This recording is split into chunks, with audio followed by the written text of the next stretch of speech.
Good evening students. ED online classes के group में Raman sir classes में आप सभी लोगों का स्वागत है। तो सभी लोग फटाफट से लाइव बने और लाइव आते ही वीडियो को लाइक और शेयर करें। पीछे विंडो खुल रही है शायद, ठीक है, चेक करना जरा। सभी लोग फटाफट से लाइव बने।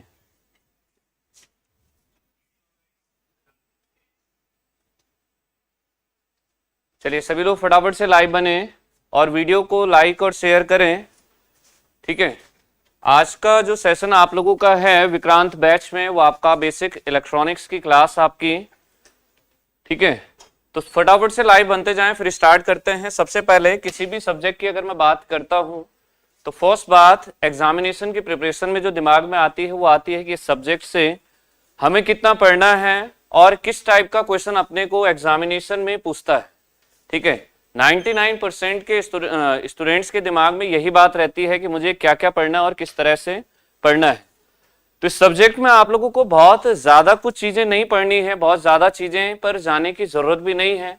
जितनी बातें आप लोगों को बताई जाएं, जितनी चीजें आप लोगों को करवाई जाएं, बस वही चीजें आप लोगों को अच्छे से लेकर चलनी है, वही चीजें अच्छे से समझते हुए चलनी है, ठीक है।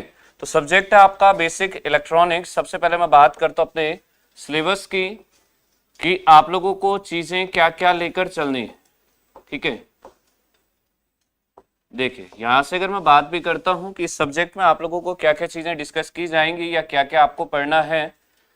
फर्स्ट जो बात आती है आप लोगों की वो हो जाएगा आपका जनरल इंट्रोडक्शन या basic introduction of electronics. Electronics का परिचय जिसे हम कहते हैं, बेसिक इंट्रोडक्शन ऑफ इलेक्ट्रॉनिक्स, ठीक है। छोटा सा इंट्रोडक्शन इलेक्ट्रॉनिक्स का देखेंगे कि इलेक्ट्रॉनिक्स क्या होता है, कैसे इसे हम यूटिलाइज करते हैं। Basic introduction of electronics, electronics का परिचय, basic introduction of electronics, electronics का परिचय, ठीक है।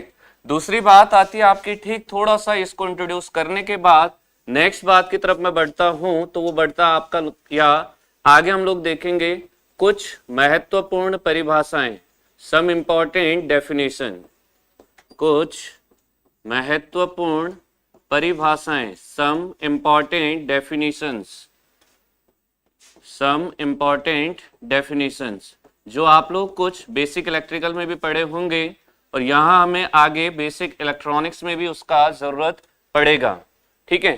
ये दोनों चीजें आपके सिर्फ इंट्रोडक्टरी पार्ट हैं, सिर्फ आपके सब्जेक्ट के इंट्रोडक्शन के लिए हैं, ताकि आगे जो भी चीजें निकल कर आए वो आप लोगों को आसानी से क्लियर भी हो और आसानी से समझ भी आए, ठीक है।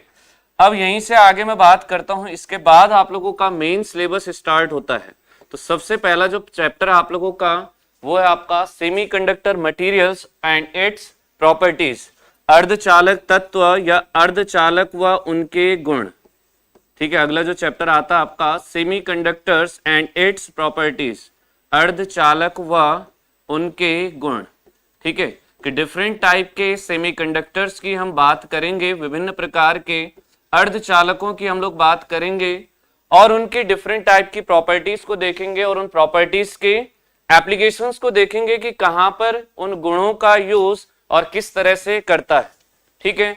फिर अगली बात आती है कि डिफरेंट टाइप्स के सेमीकंडक्टर से जो डिवाइस बनती हैं वो बनता है आपका सबसे पहले जंक्शन डायोड, या जिसे हम क्या कहते हैं पीएन जंक्शन डायोड, ठीक है। यहीं से अगर मैं बात करता भी हूं तो पीएन संधि डायोड कहिए या पीएन जंक्शन डायोड जिसे हम कहते हैं, सही है इतना, ठीक है। तो अगला जो बात आएगी, अब नाम से ही पता चल रहा होगा यहाँ पी और एन दो प्रकार के क्या होते हैं, अर्धचालक होते हैं, दो प्रकार के सेमीकंडक्टर्स होते हैं जिन्हें मिलाकर या जिन्हें ज्वाइंट करा के क्या बनाया जाता है, एक दो सेमीकंडक्टर, तो इसलिए क्या बना आपका डायोड बना, ठीक है। फिर बात आती है आप लोगों की कि डिफरेंट टाइप्स के डायोड को इंटरकनेक्ट करके फिर बनता हमारा ट्रांजिस्टर, जिसे हम लोग क्या कहते हैं, क्या कहते हैं, अगला आता आपका ट्रांजिस्टर, ठीक है। नेक्स्ट जो बनता आप लोगों का डायोड्स को जोड़कर वो होता आपका ट्रांजिस्टर, और ट्रांजिस्टर को एक एम्पलीफायर की तरह यूज कराने के लिए फिर इसी में हम लोग करते हैं क्या, बायसिंग, ठीक है। तो ट्रांजिस्टर व उसकी बायसिंग, ट्रांजिस्टर जब भी आपको नॉर्मल सिर्फ ट्रांजिस्टर लिख कर देगा, इसका मतलब होगा वो किसकी बात कर रहा है आपसे, बीजेटी की बात कर रहा है। ठीक है, अगर उसे एफईटी की बात करनी होगी, फील्ड इफेक्ट ट्रांजिस्टर की बात करनी होगी, तो वो एफईटी स्पेसिफाई करेगा। अगर नॉर्मल ट्रांजिस्टर लिखा है या बीजेटी लिखा है तो ये इंडिकेट कर रहा है आप लोगों का किसको, बाइपोलर जंक्शन ट्रांजिस्टर को। सही है इतना। फिर बात आती है कि कुछ कमियां ऐसी थी जो बीजेटी में रह गई थी, उन्हें पूरा करने के लिए अगला ट्रांजिस्टर आया था आपका field effect transistor. Field effect, field का मतलब हमें डायरेक्टली समझ आता है, हम लोग इलेक्ट्रिकल में भी पढ़ते हैं कि फील्ड का मतलब क्या है, इलेक्ट्रिक फील्ड से है, कि ऐसा एक ट्रांजिस्टर होगा आपका जहां पर चेंजेस आपके वोल्टेज के कारण या फील्ड के कारण आ रहा होगा। वोल्टेज के कारण चेंज आता है, इसीलिए क्वेश्चन अक्सर पूछता भी है कि field effect transistor current controlled होता है या वोल्टेज कंट्रोल्ड होता है। तो अगर मेरा चेंज वोल्टेज के हिसाब से आ रहा है, फील्ड के हिसाब से आ रहा है, तो इसका मतलब मैं इनपुट से क्या दे रहा हूं, वोल्टेज दे रहा हूं। तो वोल्टेज के रिस्पेक्टिवली चेंज आ रहा है, तो इसका मतलब इनपुट वोल्टेज है, या मैं कह सकता हूं कि मैं कंट्रोल किससे कर रहा हूं, वोल्टेज से कर रहा हूं। तो इसीलिए एफईटी क्या होता है, वोल्टेज कंट्रोल्ड डिवाइस होता है। ठीक है इतना। और वहीं बीजेटी कैसा होता है आपका, करंट कंट्रोल्ड डिवाइस होता है। इतना ठीक है। फिर इसके बाद आता है, ये जो चैप्टर आप लोगों का होगा इसमें कुछ बहुत ज्यादा चीजें पढ़ने की जरूरत नहीं है, सिर्फ इंट्रोडक्टरी पार्ट आपको पता होना चाहिए कि किस टाइप के फील्ड इफेक्ट ट्रांजिस्टर में क्या क्या चीजें होती हैं, किस टाइप का चार्ज कैरियर होता है, कौन सा आपका डोपिंग होता है। फिर अगली बात आती है आपकी, यहां से मैं डायरेक्टली आपको लेकर चलूंगा किस पर, आपके जो विभिन्न प्रकार के आपने देखा होगा कि आपको सिंबल बनाकर दे देता है और पहचानने को कहता है कि दिया गया डायोड किसे रिप्रेजेंट कर रहा है, या दिया गया सिंबल आपका किसे प्रदर्शित कर रहा है। कोई भी डायोड बनाकर दे सकता है, या आपसे नॉर्मल कह दिया कि निम्न में से किस डायोड के लिए सेमीकंडक्टर और मेटल का जंक्शन होता है, अर्धचालक व धात्विक जंक्शन किस सेमीकंडक्टर में बनता है। तो इस टाइप के डिफरेंट टाइप्स के जो डायोड होंगे, ठीक है, तो ये आ जाएगा आपका स्पेशल पर्पस डायोड। लगभग 10 से 15 टाइप के हम लोग डायोड्स को देखेंगे, स्पेशल पर्पस डायोड। ठीक है, जिसमें आपका कौन कौन आता है, जैसे एलईडी हो गया, लेजर हो गया, पिन डायोड हो गया, जीनर डायोड हो गया, एवलांचे डायोड हो गया, एवलांचे फोटो डायोड हो गया। फिर बात आती है सिंपल फोटो डायोड की, या इसी तरह से शॉटकी डायोड हो गया, सॉकले डायोड हो गया, बैरेट डायोड हो गया, इंपैक्ट डायोड हो गया, ट्रैपेड डायोड हो गया। तो डिफरेंट टाइप्स के डायोड, जैसे टनल डायोड हो गया, तो इन सारे डायोड्स को हम लोग डिस्कस करेंगे। ठीक है, तो ये तो है आप लोगों का सबसे पहले जो बेसिक बात आपकी निकल कर आती है। फिर छोटा सा क्वेश्चन आप लोगों ने अपने TG2 के एग्जाम में ही लास्ट ईयर देखा था, किसका, inverting and non inverting operational amplifier का। तो अगला एक और छोटा सा टॉपिक हमारा जुड़ता है, वो आपका ऑपरेशनल एम्पलीफायर, जिसे हम शॉर्ट में लिखते हैं ओप एम्प। ठीक है इतना।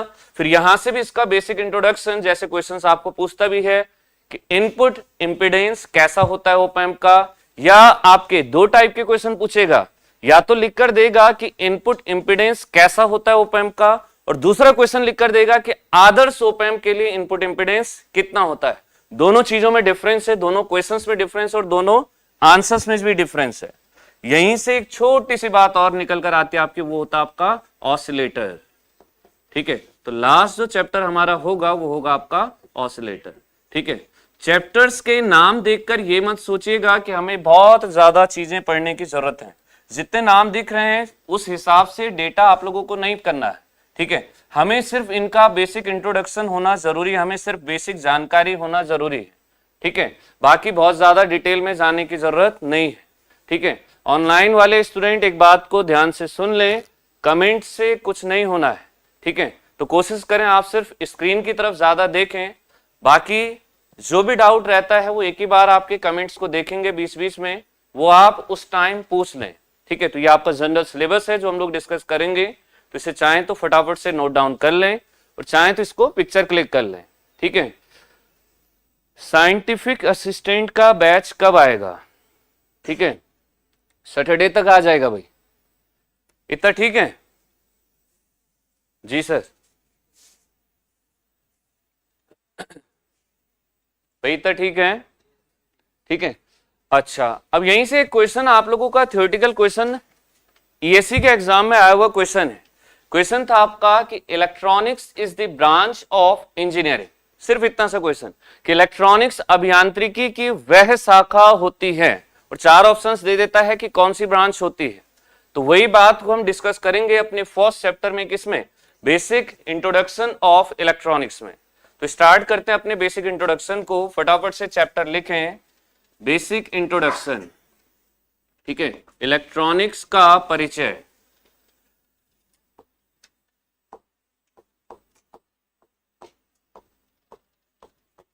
लिखते भी रहें, समझते भी रहें, जहां पर ना समझ आए तुरंत पूछें, चुप बिल्कुल ना रहें। इलेक्ट्रॉनिक्स का परिचय, ठीक है। तो यहां आप लोगों को बहुत ज्यादा चीजें ना मैं बताऊंगा ना आप लोगों को पढ़ने की जरूरत है, ठीक है। बस बेसिक जानकारी आपको इस पूरे सब्जेक्ट की रखनी है, उसी से काम आपका एग्जामिनेशन में हो जाएगा। हमें पीएचडी भी नहीं करनी है, ना ही हमें साइंटिस्ट बनना है, हमें सिर्फ अपना एग्जाम क्लियर करना है। तो उसी हिसाब से पढ़ते हुए चलें, ठीक है। सबसे पहली बात करता हूं मैं इलेक्ट्रॉनिक्स में। फर्स्ट जो बात मैंने क्या कहा, इलेक्ट्रॉनिक्स की परिभाषा की। तो मैंने सबसे पहले कहा कि इलेक्ट्रॉनिक्स क्या होता है, ठीक है। यहां से सबसे पहले देखते हैं कि इलेक्ट्रॉनिक्स क्या होता है, ठीक है।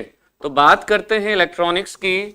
तो अभियांत्रिकी की वह शाखा, इंजीनियरिंग का वह ब्रांच जो आपका डील करता है किसके साथ, आपके इलेक्ट्रॉन और एक्स, दिख भी रहा है, ठीक है, कि जो डील करता है किसके साथ, आपके इलेक्ट्रॉन्स की मोशन के साथ, कि कैसे एक इलेक्ट्रॉन मोशन कर रहा है, एक इलेक्ट्रॉन की गति कैसे है।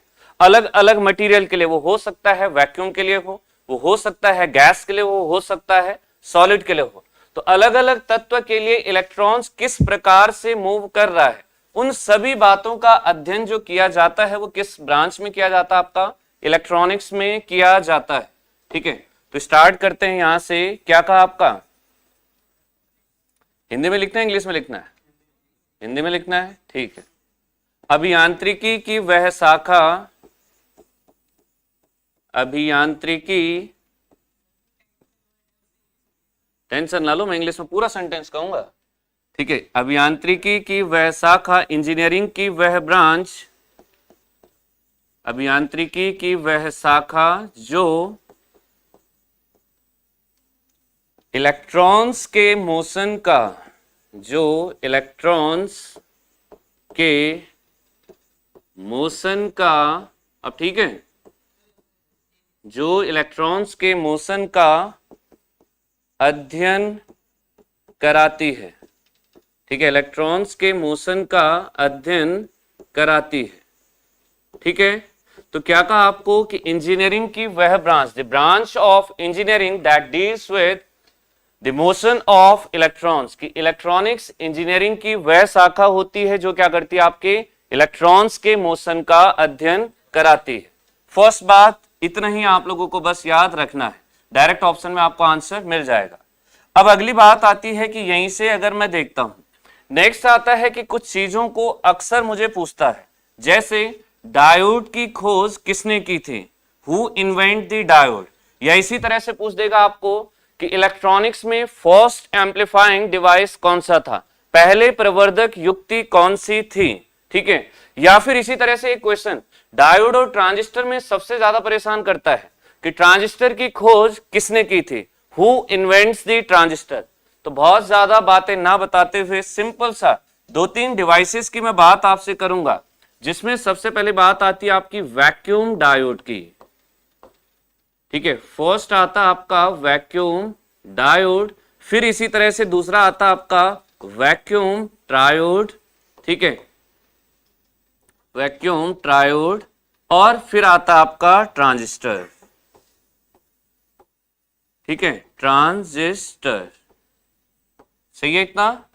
अब देखें इनके बारे में अगर हम बात करते हैं, इनके बारे में अगर हम लोग देखते हैं, तो सबसे पहले मैंने कहा कि वैक्यूम डायोड, फिर ट्रांजिस्टर, और आपके किसकी, वैक्यूम ट्रायोड की। तो कोई बता सकता है वैक्यूम डायोड को किसने इन्वेंट किया था, किसने किया था, जॉन एम्ब्रोस फ्लेमिंग। फ्लेमिंग नाम आप लोगों ने अपने इलेक्ट्रिकल और इलेक्ट्रॉनिक्स में बहुत ज्यादा सुना होगा, ठीक है। तो वही फ्लेमिंग की बात हो रही है कि वैक्यूम डायोड की खोज किसने की थी? जॉन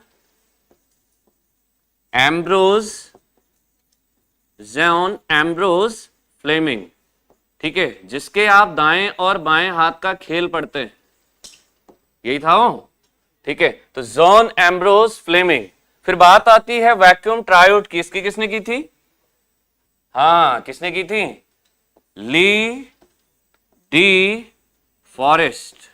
अब ये वैज्ञानिकों के नाम है भैया, इसमें कुछ नहीं कर सकते। ले दे फॉरेस्ट ऐसा नहीं है, ली डी फॉरेस्ट है। ठीक है, तीसरा और सबसे इंपॉर्टेंट, ट्रांजिस्टर किसने की थी? ट्रांजिस्टर के इन्वेंशन में 3 वैज्ञानिकों का नाम आता है, 3 साइंटिस्ट का नाम आता है। कौन कौन थे? जॉन, सबसे पहले था आपका जॉन बार्डिन। फिर कौन था? हाँ, कौन था? वो याद नहीं है? बार्डिन थे। दूसरा था आपका ब्रैटन। ठीक है, जॉन बार्डिन थे, ब्रैटन थे। और तीसरे सबसे ज्यादा इलेक्ट्रॉनिक्स इंजीनियरिंग में जिन्होंने अपना योगदान दिया सेमीकंडक्टर फिजिक्स के एरिया में, जिन्हें कहा भी गया कि फादर ऑफ सेमीकंडक्टर, अर्धचालकी भौतिकी का या अर्धचालक का पिता भी जिसे कहा जाता है, वो है आपके कौन? हाँ, कौन है? William Shockley. ठीक है, नाम है इनका विलियम शॉकले। ये नाम आपको पूरे इलेक्ट्रॉनिक्स में बहुत ज्यादा दिखेगा, विलियम शॉकले। इन्हीं के नाम पर ये क्वेश्चन भी आप लोग याद रखें कि विलियम शॉकले को क्या कहा जाता है? आपको फादर ऑफ सेमीकंडक्टर भी कहा जाता है, अर्धचालकी का पिता भी कहा जाता है, फादर ऑफ सेमीकंडक्टर। बस इतनी सी बात आपको याद रखनी है। ठीक है, इससे ज्यादा चीजें देखने की जरूरत नहीं है। बाकी हिस्ट्री आपके सर आपको पढ़ा देंगे। ठीक है, वो उनका काम है। हमें इलेक्ट्रॉनिक्स के लिए बस इतना डेटा याद रखना है। अब साथ के साथ पहले आप लिख लें, फिर साथ के साथ इसे तुरंत अभी याद भी करते हैं। घर जाकर हमें यही रिवाइज नहीं करना है, घर जाकर हमें नए क्वेश्चंस करने हैं। ठीक है, तो फटाफट से देखें। बाकी ऑनलाइन वाले स्टूडेंट सिर्फ अगर कोई डाउट हो तो वो पूछें। ठीक है, सारे स्टूडेंट्स वीडियो को लाइक और शेयर जरूर करते रहें। है जी, कुछ कह रहे हैं कोई?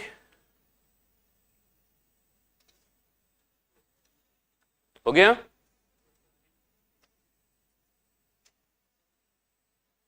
लिख लिया? अब ध्यान से सुनते रहें और बोलते रहें, बहुत ज्यादा जोर से नहीं पर धीरे धीरे। कि इलेक्ट्रॉनिक्स इंजीनियरिंग का वो ब्रांच होता है जो डील करता है किसके साथ? इलेक्ट्रॉन्स के मोशन के साथ। इलेक्ट्रॉन कैसे मोशन कर रहा है इस बात को बताने का काम कौन करता है? इलेक्ट्रॉनिक्स इंजीनियरिंग में होता है। फिर बात आई कि मुझे 3 डिवाइसेस के बारे में याद रखना है, वैक्यूम डायोड, वैक्यूम ट्रायोड और ट्रांजिस्टर। ये क्या होते हैं उसके लिए आगे हमारे पास सब्जेक्ट पड़ा हुआ है। अभी बस आप ये याद रखें कि इनकी खोज किसने की थी। वैक्यूम डायोड की खोज की थी किसने? जॉन एम्ब्रोज फ्लेमिंग ने। ठीक है, जो फ्लेमिंग हमारा होता ही है। किसकी खोज की? वैक्यूम डायोड की खोज। फिर बात आती है किसकी? वैक्यूम ट्रायोड की। ट्रायोड की खोज की थी किसने? ली डी फॉरेस्ट ने। फिर अगली बात आई किसकी? ट्रांजिस्टर की। ट्रांजिस्टर में 3 नाम आते हैं। कई एग्जाम्स, कई बुक्स ऐसे भी दिखेंगे जिसमें सिर्फ सिंगल विलियम शॉकले का नाम आएगा। पेटेंट के टाइम पर तीनों थे, लास्ट फाइनल जो किया था आपका विलियम शॉकले ने किया था, इसीलिए कई जगहों पर आपको सिर्फ ये नाम भी दिखेगा। ठीक है, पर काम तीनों का था, जॉन बार्डिन, ब्रैटन और आपका विलियम शॉकले। विलियम शॉकले को फादर ऑफ सेमीकंडक्टर भी कहा जाता है, अर्धचालकी के पिता भी कहा जाता है। अच्छा, एक और क्वेश्चन यहीं से रह गया, वो है आपका Which of the following is force amplifying device? निम्न में से कौन सा एक सबसे पहले एम्पलीफाइंग प्रवर्धक युक्ति थी? ठीक है, तो वो था आपका वैक्यूम ट्रायोड। ठीक है, एक और इंपॉर्टेंट क्वेश्चन कि first amplifying device, first amplifying device. ठीक है, कि सबसे पहला प्रवर्धकीय युक्ति जो थी, फर्स्ट एम्पलीफाइंग डिवाइस, वो कौन था आपका? अरे कौन था? ट्रायोड था।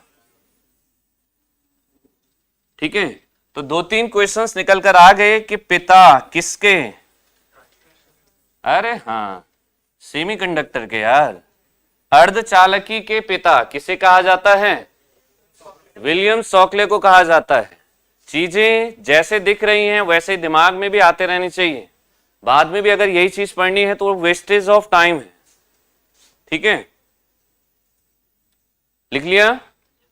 सबको क्लियर है? एक छोटी सी डेफिनेशन, 3 डिवाइस, 3 वैज्ञानिक के नाम।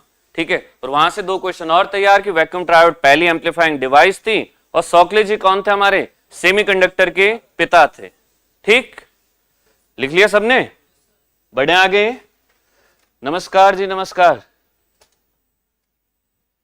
चलिए आगे बढ़ते हैं। ये तो था, बस इतना ही आप लोगों को इलेक्ट्रॉनिक्स के बारे में जानना है। दूसरी बात, दूसरा जो हमने लिखवाया था वो थे आपके कुछ महत्वपूर्ण परिभाषाएं। ठीक है, हो सकता है उसमें से कुछ आप लोग बेसिक इलेक्ट्रिकल में पढ़े हो, तो जैसे ही मैं टॉपिक लिखूं आप तुरंत जोर से बोलना स्टार्ट कर दें। कुछ महत्वपूर्ण परिभाषाएं। ठीक है, ये पता होनी जरूरी है क्योंकि आगे हम इनका ही यूज करेंगे। तो कुछ महत्वपूर्ण परिभाषाएं, फटाफट से अगला चैप्टर लिखें।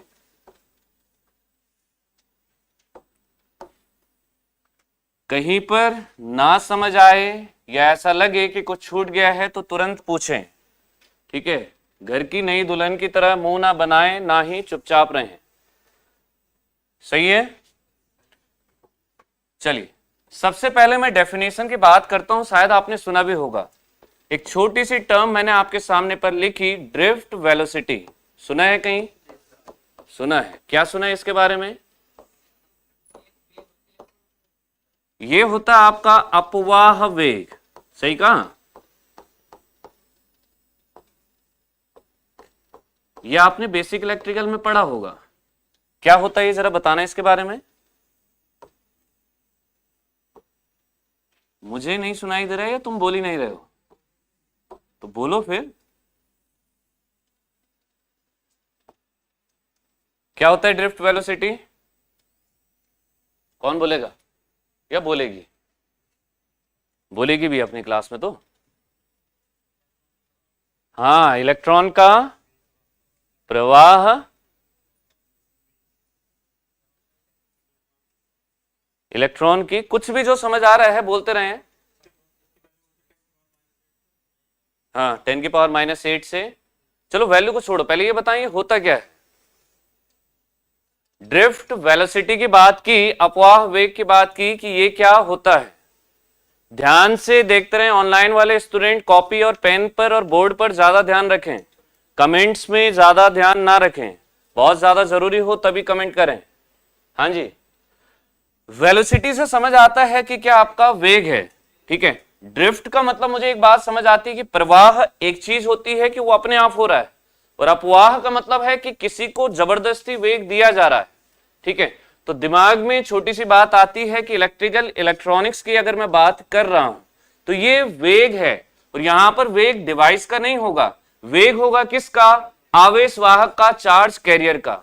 तो फिर बात निकल कर आती है कि ये एक ऐसा वेलोसिटी होता है जो सिर्फ तब होता है चार्ज कैरियर में जब वहां पर कोई इलेक्ट्रिक फील्ड लगाया गया हो। तो हम कह सकते हैं कि the average velocity of charge carrier in presence of electric field. ठीक है, आवेश वाहकों की औसत चाल कब? जब वहां पर आपका वैद्युत क्षेत्र लगाया गया हो। तो लिखें फटाफट से, इलेक्ट्रिक फील्ड की उपस्थिति में, इलेक्ट्रिक फील्ड की उपस्थिति में। अच्छा, मेरी एक और बात ध्यान से सुन लीजिएगा लिखने से पहले, कि अगर मैं चार्ज कैरियर के वेलोसिटी की बात कर रहा हूं, उसके वेग की बात कर रहा हूं, और बिना इलेक्ट्रिक फील्ड के कर रहा हूं, तो फिर वो ड्रिफ्ट नहीं होगा। ठीक है, क्योंकि वो वेग उसका क्या होगा? अपने आप से होगा। अभी जो वेग आ रहा है वो किसके कारण आ रहा है? Electric field. तो इसलिए मैंने स्पेसिफाई किया कि इलेक्ट्रिक फील्ड के कारण या इलेक्ट्रिक फील्ड के द्वारा, इलेक्ट्रिक फील्ड के द्वारा आवेश वाहकों की, चार्ज कैरियर्स की, आवेश वाहकों की या चार्ज कैरियर्स की औसत चाल, औसत चाल। कोई इंग्लिश वाले स्टूडेंट हो तो लिखते रहें average velocity of charge carriers in presence of electric field. ठीक है, इलेक्ट्रिक फील्ड की उपस्थिति में या इलेक्ट्रिक फील्ड के द्वारा आवेश वाहकों की औसत चाल क्या कहलाती है? ड्रिफ्ट वेलोसिटी कहलाती है। सही है इतना? अब इसी बात को जरा ध्यान से देखिएगा। मैंने कहा कि आपसे औसत चाल है, ठीक है, तो अगर मैं यहां से कहता हूं कि ड्रिफ्ट वेलोसिटी को, मैंने क्या कहा आपसे? ड्रिफ्ट वेलोसिटी या अपवाह वेग, ड्रिफ्ट वेलोसिटी। वेलोसिटी को मैं बचपन से जानता हूं कैसे रिप्रेजेंट करते थे? स्मॉल v से। यहां क्या लगा इसके आगे? ड्रिफ्ट, तो मैंने कहा v ऑफ d। सही है, ठीक है। तो अब अगर मैं बात करता हूं इसके फॉर्मूले की, तो drift velocity vd is equal to, जो मैंने डेफिनेशन लिखी उसी हिसाब से मुझे करना क्या है? औसत चाल। मुझे एवरेज लेना है किसका? वेलोसिटी का। तो अब अगर मुझे वेलोसिटी का एवरेज लेना है तो वेलोसिटी बहुत सारी हो सकती है, तो उस केस में वेलोसिटी में लेता हूं एक मैक्सिमम वैल्यू, ठीक है, और एक मिनिमम वैल्यू। तो ये दोनों को ऐड किया और एवरेज कैसे लेते हैं? दोनों सबका एडिशन और divide by number of quantities कितनी हैं, तो ये बन गया आपका फॉर्मूला। ये होता आपका drift velocity, average velocity of any charge carrier, किसी भी आवेश वाहक का औसत चाल। ठीक है, क्या कहलाती है आपकी? Drift velocity. पर कब? जब वो इलेक्ट्रिक फील्ड की प्रेजेंस में होगा, इलेक्ट्रिक फील्ड की उपस्थिति में होगा। अगर इलेक्ट्रिक फील्ड नहीं है तो वो ड्रिफ्ट नहीं होता है, वो होता आपका डिफ्यूजन। वो बात आगे निकल कर आएगी, तो इसे फटाफट से लिख लें। ठीक है, ध्यान से नोट्स बनाते रहें, ठीक है। ऑनलाइन वाले स्टूडेंट ध्यान से लिखते रहें, जहां पर ना समझ आए वो बात आप लोग कमेंट्स में लिखें, वो भी तब जब मैं कहूं, तब तक कमेंट नहीं खेलना है। ये ठीक है इतना? अब मुझे एग्जामिनेशन में क्वेश्चन आया, what is the unit of drift velocity? क्या मात्रक होगा ड्रिफ्ट वेलोसिटी का, अपवाह वेग का? बताएं जरा कोई भी, क्या होगा?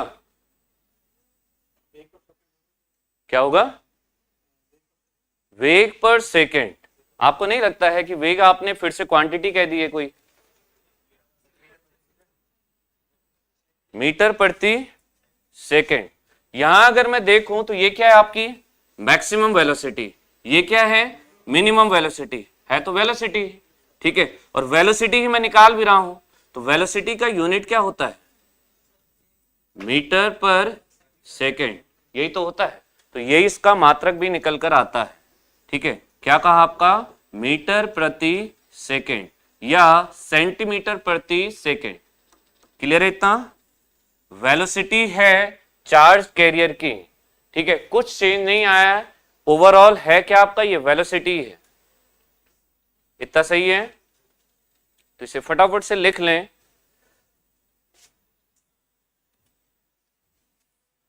ठीक है, इसे नोट करें, 1 मिनट। हाँ,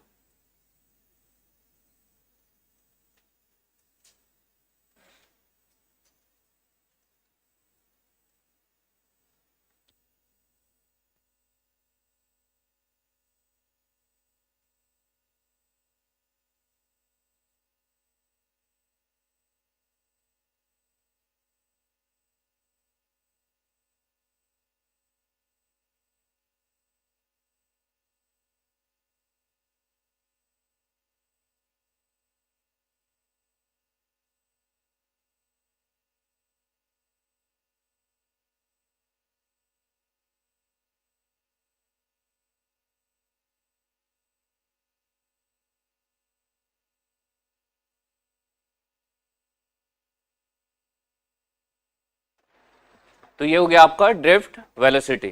अब एक आप लोगों की बेसिक इलेक्ट्रिकल की ही क्वांटिटी लिखता हूं, दूसरी देखिएगा।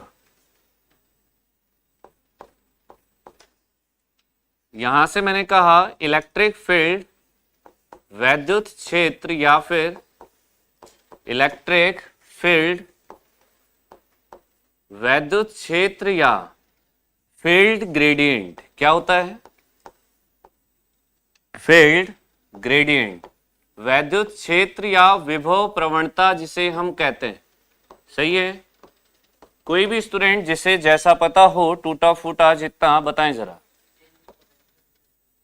Change in potential with respect to length. ठीक है, यहां से अगर मैं बात करता हूं, अब मेरी एक बात हमेशा याद रखिएगा, ये क्या आपका विभव प्रवणता। ठीक है, ग्रेडियंट जहां पर लिखा होगा, आज के बाद हमेशा याद रखें, कहीं पर भी ग्रेडियंट आएगा, आगे हम यूज करेंगे, कंसंट्रेशन ग्रेडियंट भी निकलेगा। ये वर्ड जहां पर आपका आएगा ग्रेडियंट, ये रिप्रेजेंट करता आपके चेंज को। ठीक है, किसको रिप्रेजेंट करता? आपके चेंज को, परिवर्तन को इंडिकेट करता है। अब बात आती है कि परिवर्तन तो हो रहा है, पर किसके सापेक्ष? तो ये परिवर्तन होता है लंबाई या दूरी के सापेक्ष। बात समझ आई? ठीक है, लंबाई या दूरी के सापेक्ष परिवर्तन। ठीक है, अब इस बात को आपको दिखाऊंगा, पढ़ा हुआ है आप लोगों ने। ठीक है, तो लंबाई या दूरी के सापेक्ष परिवर्तन, और किसका? जो इसके साथ पैरामीटर लिखा गया होगा। जैसे यहां मैं बात करता हूं कि फील्ड ग्रेडियंट लिखा है, इसका मतलब फील्ड में परिवर्तन किसके सापेक्ष? लंबाई के सापेक्ष या दूरी के सापेक्ष। तो एक छोटा सा फॉर्मूला ऐसा भी पढ़ा है आपने, del V upon del L, पढ़ा था। ठीक है, और इसके आगे एक और होता है माइनस। ठीक है, और किसका फॉर्मूला होता है आपका? अरे किसका होता है? इलेक्ट्रिक फील्ड का या फील्ड ग्रेडियंट का, कि change in field with respect to length. क्या निकल कर आता आपका? Electric field. इसके बारे में ज्यादा नहीं बोलूंगा, क्योंकि ये आप लोग बहुत अच्छे से पढ़ के आए। सही है? ठीक है, बस आपको हमेशा याद रखना है कि जहां पर भी ग्रेडियंट आएगा, ग्रेडियंट का मतलब होगा किसके सापेक्ष चेंज है? लंबाई के या दूरी के सापेक्ष है। तो यहां आप देख सकते हैं कि वोल्टेज में चेंज, विभव में चेंज, किसके रिस्पेक्टिवली? लेंथ के रिस्पेक्टिवली। अच्छा, एक और बात है, डी जो लिखा हुआ है ये मैथमेटिकल ऑपरेटर होता है। ठीक है, डिफरेंशिएशन जिसे हम कहते हैं, जो रिप्रेजेंट करता है किसको? चेंज को, परिवर्तन को प्रदर्शित करता है। ठीक है, ऑनलाइन वालों का पावर सिस्टम का शॉर्ट्स नोट्स नहीं मिला है, कोई बात नहीं, यहां से निकल रखा है, पहुंच जाएगा जल्दी। ठीक है, इतना बात इसको बताने की नहीं थी, बात थी इसका यूनिट क्या होता है। क्या यूनिट होता है इसका? यहां से वोल्टेज का यूनिट क्या होता है? वोल्ट होता है। लेंथ का यूनिट क्या होता है? मीटर होता है। सही है? ठीक है, तो इस हिसाब से अगर मैं इसका इलेक्ट्रिक फील्ड का मात्रक देखता हूं, ठीक है, तो क्या बनकर आएगा? वोल्ट पर मीटर। सही है इतना? अब इतना जिसको समझ आया होगा, इसके बाद अब जिससे पूछा जाएगा सिर्फ वो कहेगा। ठीक है, बाकी कोई कुछ नहीं कहेगा। एक बात का विशेष रूप से ध्यान रखें कि अपने नाम में कोई कंफ्यूज नहीं होगा, कोई दोस्ताना नहीं, कोई प्यार मोहब्बत नहीं। ठीक है, तो इसे लिखें जरा फटाफट से, अब चेक करते हैं कितनी चीज समझ आई। कोई फोन कर रहा है?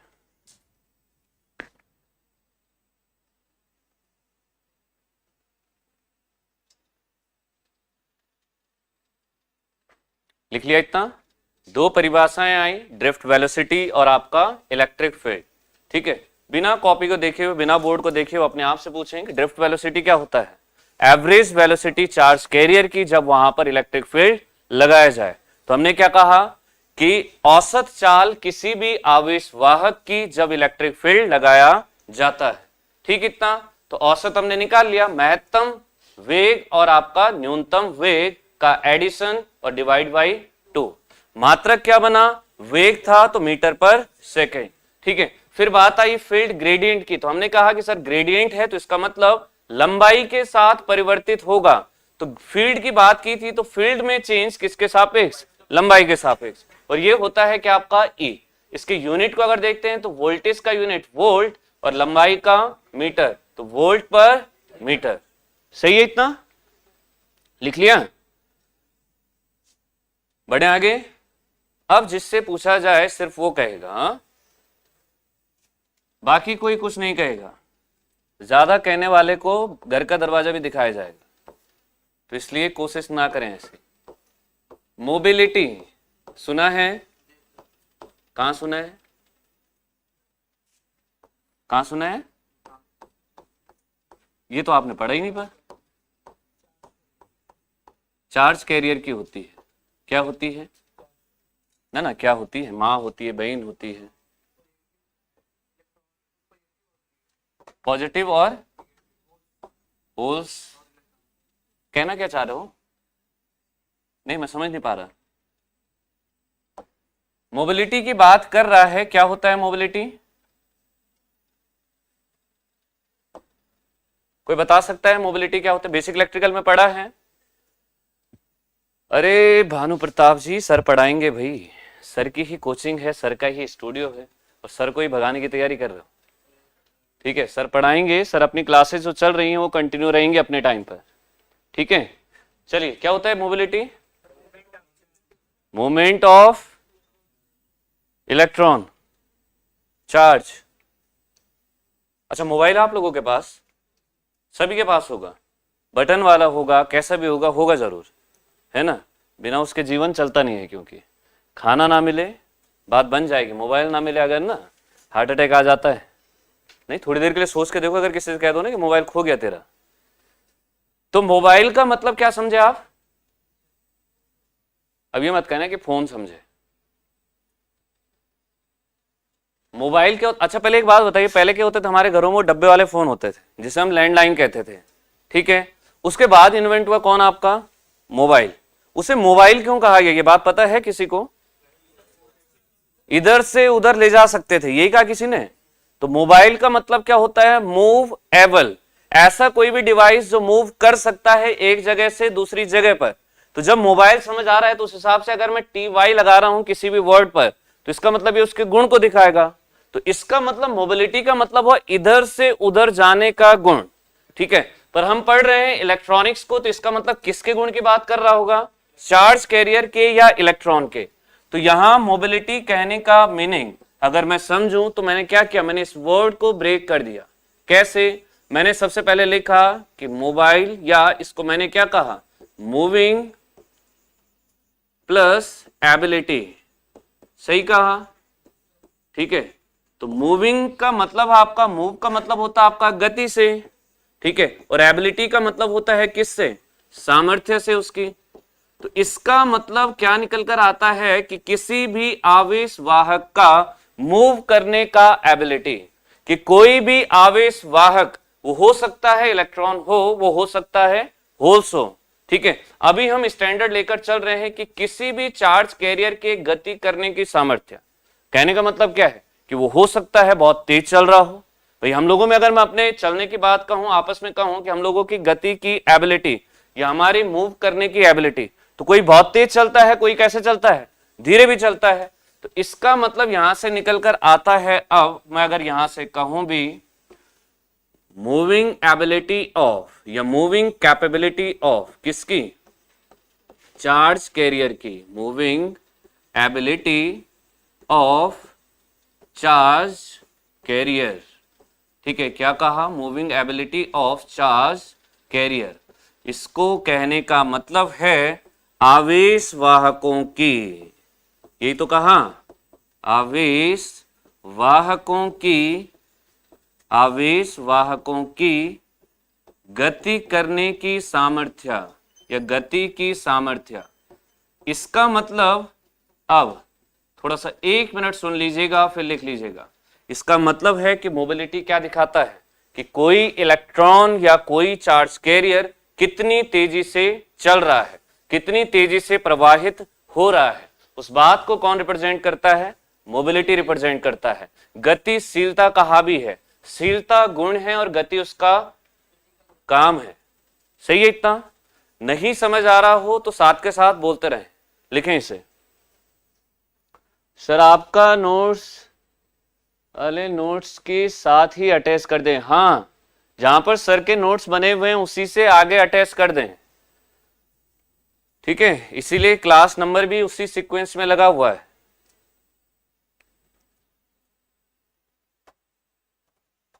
बाकी ऑनलाइन वाले स्टूडेंट्स वीडियो को लाइक और शेयर जरूर करते रहें भाई। हो गया? नहीं हुआ मतलब। अब आएगा एक छोटा सा क्वेश्चन, ठीक है, तो सब नहीं बताएंगे, बताएगा सिर्फ कोई एक जिससे पूछा जाए, ठीक है। ऑनलाइन वाले स्टूडेंट भी कमेंट करते रहे हैं, बाकी ऑफलाइन वाले टीवी नहीं देखेंगे, आप लोग इधर देखेंगे। हो गया इतना? तो दिमाग में बात आई, मैं पीछे से बात करता हूं कि ड्रिफ्ट वेलोसिटी था, मैंने इलेक्ट्रिक फील्ड दिया, चार्ज कैरियर मूव करने लगा तो उसका जो वेग था वो कितनी तेजी से चल रहा था, वो बात बताई किसने? मोबिलिटी ने। वहां बात हुई थी उसके वेग की, चलने की, ठीक है। किसके कारण आया था? फील्ड के कारण आया था। तो तीनों चीजों को हम देख चुके हैं जिसके बारे में बात कर रहे हैं। अब एक छोटा सा क्वेश्चन पूछता है, वो है आपका मोबिलिटी का यूनिट, ठीक है। तो उससे पहले मैं मोबिलिटी को, गतिशीलता को डिफाइन कर देता हूं फॉर्मूलेटिक वे में, इसका फॉर्मूला लिखता हूं। तो सबसे पहले बात, मोबिलिटी को प्रदर्शित करते हैं म्यू से, ये यू नहीं है, ये आपका म्यू, ठीक है। म्यू इज इक्वल टू होता आप लोगों का क्या? V D upon E. V D भी बताया जा चुका है और ई भी बताया जा चुका है, तो इसका मात्रक क्या बनेगा वो बताएगा कौन? लिस्ट है कोई आप लोगों के नाम की किसी के पास? नहीं है, वो मैं ले आऊंगा कल, ठीक है। Mu is equal to V D upon E. तो इसका जरा यूनिट सभी लोग अपनी नोटबुक में निकालें और कॉपी ऊपर ही खुली रखें। किसका यूनिट क्या होगा? कौन बताएगा? नहीं, फिर बताएगी, बताएगा वाला बता दे रहे हैं मतलब। सबसे पीछे आपका नाम क्या है? चंदन जी, बैठ जाइए जी। चंदन जी, इसका मात्रक क्या बनेगा? मीटर स्क्वायर पर वोल्ट सेकेंड। ये यार है, ये यार है, बताना है क्या बोला इन्होंने? हाँ लिखो लिखो, क्या यूनिट बनेगा भाई इसका?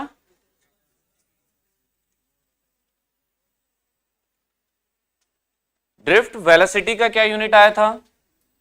अरे भाई वेलोसिटी था तो क्या यूनिट था? मीटर पर सेकेंड था, सही है, ठीक है। अब ऐसे यहां इलेक्ट्रिक फील्ड का क्या यूनिट आया था? वोल्ट पर मीटर आया था, वोल्ट पर मीटर, यही था, ठीक है।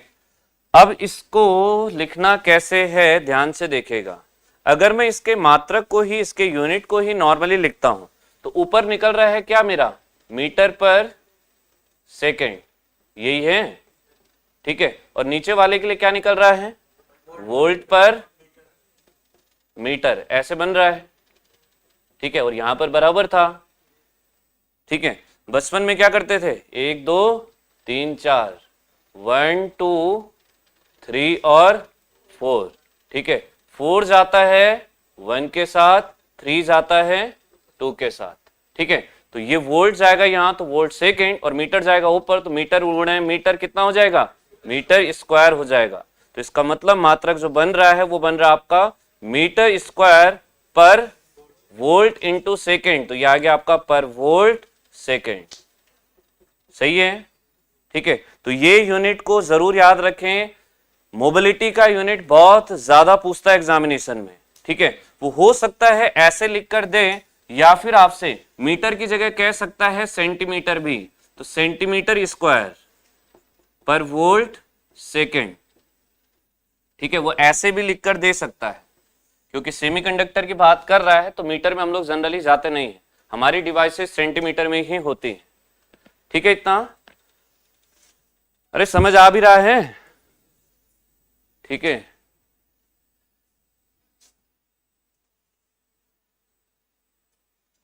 हाँ ठीक है, तो विनोद अरविंद से पूछो कि समझ क्या नहीं आ रहा है, ठीक है। चलिए लिख लिया, आराम से लिखें, नहीं पता चले तो तुरंत पूछें।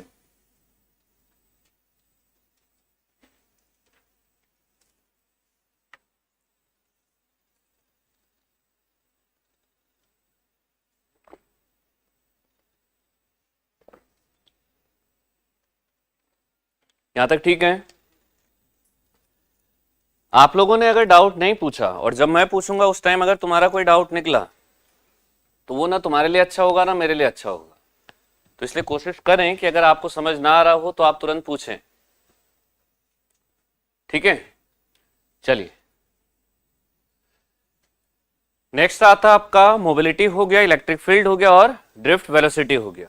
अब एक छोटी सी बात आप लोगों ने ये भी बेसिक इलेक्ट्रिकल में पढ़ी होगी, वैसे कौन सी? बहुत ज्यादा पढ़ी होगी, कंडक्टिविटी। पूरा खेल ही इसी का है ना? क्या होता है ये कंडक्टिविटी?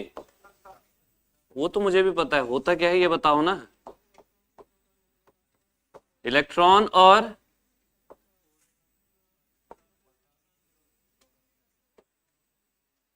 फ्लो करने के आसार रास्ता देता है, रास्ता आसान बनाता है। और रास्ता खराब कौन बनाता है? प्रतिरोध बनाता है, ठीक है? क्या होता है कंडक्टिविटी? अच्छा, फॉर्मूला क्या होता है इसका?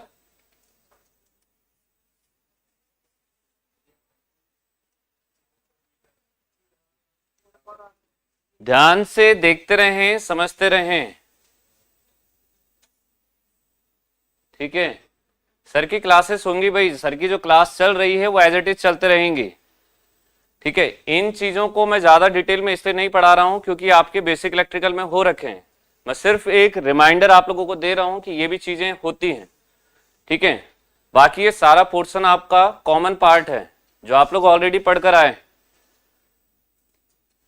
एबिलिटी और capability of any material, how much electric current can pass through itself, सही है? 1/r कंडक्टेंस होता है, कंडक्टिविटी नहीं होता है। कंडक्टेंस और कंडक्टिविटी दोनों अलग अलग चीजें हैं, ठीक है? कंडक्टिविटी, ठीक है? यहां भी सेम बात आई कि लास्ट में ITY है, इसीलिए इसे क्या कहा? एक गुण है, ठीक है? कंडक्टर होता तो चालक होता, ठीक है? ITY लगा है इंग्लिश का तो इसका मतलब प्रॉपर्टी को इंडिकेट कर रहा है, तो इसीलिए क्या बना? चालकता बना। तो इसका मतलब एक बात तो समझ आ गई कि ये एक प्रॉपर्टी है किसी की, ठीक है? अब प्रॉपर्टी कैसी है वो देखिएगा। मैंने यहां से कहा कंडक्टिविटी, कंडक्ट करने की गुण या कंडक्ट करने का गुण। मैंने इसको सिंपल सा ब्रेक किया, मैंने यहां से कहा करंट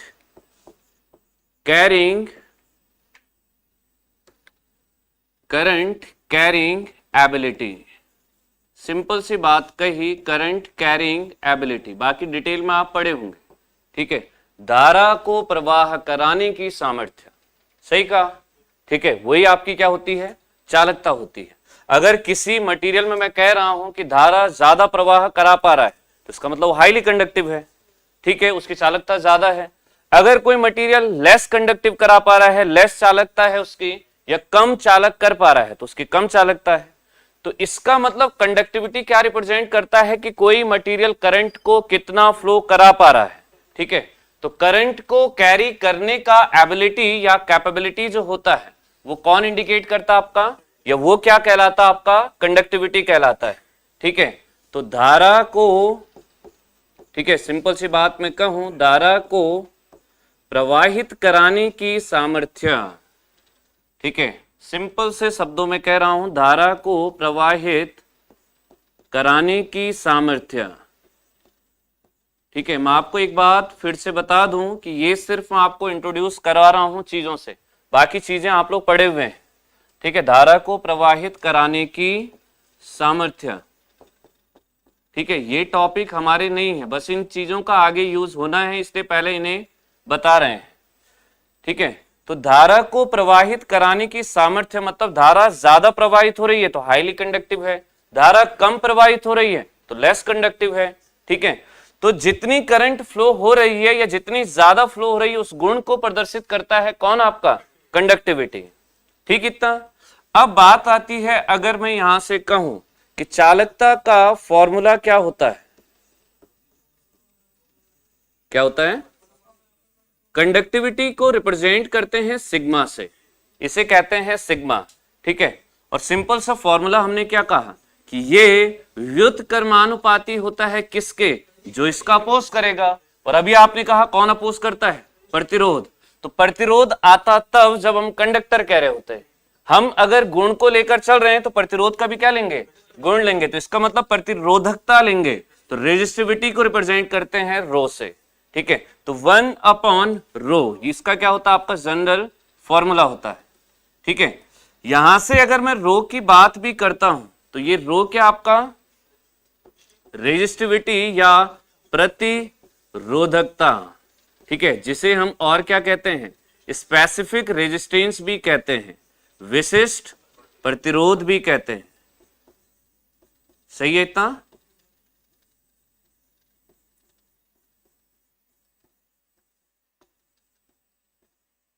अभी तक मुझे नहीं लगता है कि इलेक्ट्रॉनिक्स के फील्ड से हमने कोई नई बात इंट्रोड्यूस की है। ठीक है, सारी की सारी बातें अभी रिवाइज आपकी चल रही हैं जो आप लोग पढ़ चुके हैं। हो सकता है थोड़ा लंबा टाइम हो चुका हो, दिमाग से स्लिप कर रहे हैं, पर ये सारी बातें आपको ऑलरेडी पता हैं। ठीक है, ऑनलाइन वाले स्टूडेंट्स को मैं एक बार फिर से समझा दूं, कमेंट से कोई फायदा नहीं होगा। ठीक है, आप लोग कोशिश करें कि स्क्रीन को ध्यान से देखें जो काम आने वाली है। ठीक है, कमेंट से अगर काम हो जाता तो मैं भी कमेंट करने बैठ जाता। हो गया? जरा महिलाओं से पूछते हैं, इसका यूनिट क्या होता है कंडक्टिविटी का? बाकी कोई कुछ नहीं कहेगा। मोहो बस 1/, नहीं रो तो यही आ गया। साइमन होता है या मोह होता है? सही कहा भाई? तो गलत कह रहे हैं, ये कंडक्टेंस का होता है। गड़बड़ हो गया मामला फिर। 1/ओम मीटर, ये सही है? ये सही है? अच्छा, चलिए यहां पर एक बात आई, प्रतिरोधकता विशिष्ट प्रतिरोध। ठीक है, थोड़ा सा जरा मैं यहीं से एक बात करता हूं। आप लोगों ने कहा जो धारा का विरोध करता है वो होता है प्रतिरोध, इसीलिए इसे प्रतिरोध भी कहते हैं। इसके नाम से ही पता चलता है। रेजिस्टेंस, रेजिस्ट करना मतलब किसी को रोकना। ठीक है, किसे रोकता है? करंट को रोकता है। तो प्रतिरोध को रिप्रेजेंट करते हैं आर से। ठीक है, R is equal to, numerical भी करवाए हैं सर ने आपको, फॉर्मूला होता है क्या? रो इंटू L/A, जहां पर रो उसका गुण है, प्रतिरोधकता है, L चालक की लंबाई है और ये आपका क्षेत्रफल है अनुप्रस्थ काट का। ठीक है, तो ये बना आपका R is equal to rho into L/A। अब अगर यहां से मैं कहता हूं कि प्रतिरोधकता का क्या फॉर्मूला होगा, रो के फॉर्मूले की बात करता हूं। रो को अपनी जगह रखा, ए को ऊपर ले गया, एल इसके नीचे चले गया। R इंटू A/L, इतना ठीक है? अरे सही है। अब देखते हैं इसका यूनिट फटाफट से। हमें पता है कि रेजिस्टेंस का यूनिट अच्छे से जानते हैं हम, क्या होता है? ओम होता है। ये डमरू जैसा कौन दिखता है? ओम दिखता है। ए का यूनिट क्या होता है? एरिया है, तो क्या होगा आपका? मीटर का स्क्वायर होगा। एल लंबाई है तो यूनिट आ जाएगा मीटर। तो अगर मैं यहां से इसे अब मर्ज करता हूं तो मेरा यूनिट बनता है कैसे? ओम मीटर स्क्वायर और पर मीटर। ठीक है, अब आपने कहा कि ऊपर भी मीटर नीचे भी मीटर, तो 1 मीटर ने 1 मीटर को खा दिया और ये बच गया आपका ओम मीटर। तो ये मेरी कंडक्टिविटी की यूनिट नहीं आई है, ये यूनिट आई है मेरी किसकी? रेजिस्टिविटी की। ठीक है, ये किसका यूनिट है? रेजिस्टिविटी का। अब अगर मैं रेजिस्टिविटी का यूनिट निकाल चुका हूं तो मैं यहां से क्या निकाल सकता हूं? कंडक्टिविटी के लिए भी यूनिट निकाल सकता हूं। हमने कहा सिग्मा इज इक्वल टू 1/रो। ठीक है, तो 1/रो, तो 1/रो का यूनिट क्या था? ओम मीटर, यही है। तो अब आपको या तो एग्जाम में सीधे ये लिख कर देगा, ठीक है, या फिर ओम को ले जाएंगे ऊपर तो ये बन जाता है उल्टा, जिसे हम पढ़ते हैं मोहो। ठीक है, मोहो पर मीटर, या फिर लिख कर देगा आपसे ओम इनवर्स और मीटर इनवर्स, ऐसे भी दे सकता है। और या फिर आपसे कहेगा मोहो मीटर इनवर्स। सही है इतना? और दूसरी बात 1/मोहो, ये 1/ओम, ये मोहो को हम लोग क्या कहते हैं? सीमेंस कहते हैं। तो इसीलिए 99% केस में आंसर होगा आपका सीमेंस पर मीटर। बात समझ आई? ठीक है, तो इसे फटाफट से नोट कर लें, और अगर कहीं पर नहीं समझ आ रहा हो तो आप लोग खुलकर पूछ सकते हैं। मेरी शक्ल पर ना जाएं, दिखने में ही अजीब सा दिखता हूं। हाँ, क्वेश्चन पूछोगे तो वो बता दूंगा।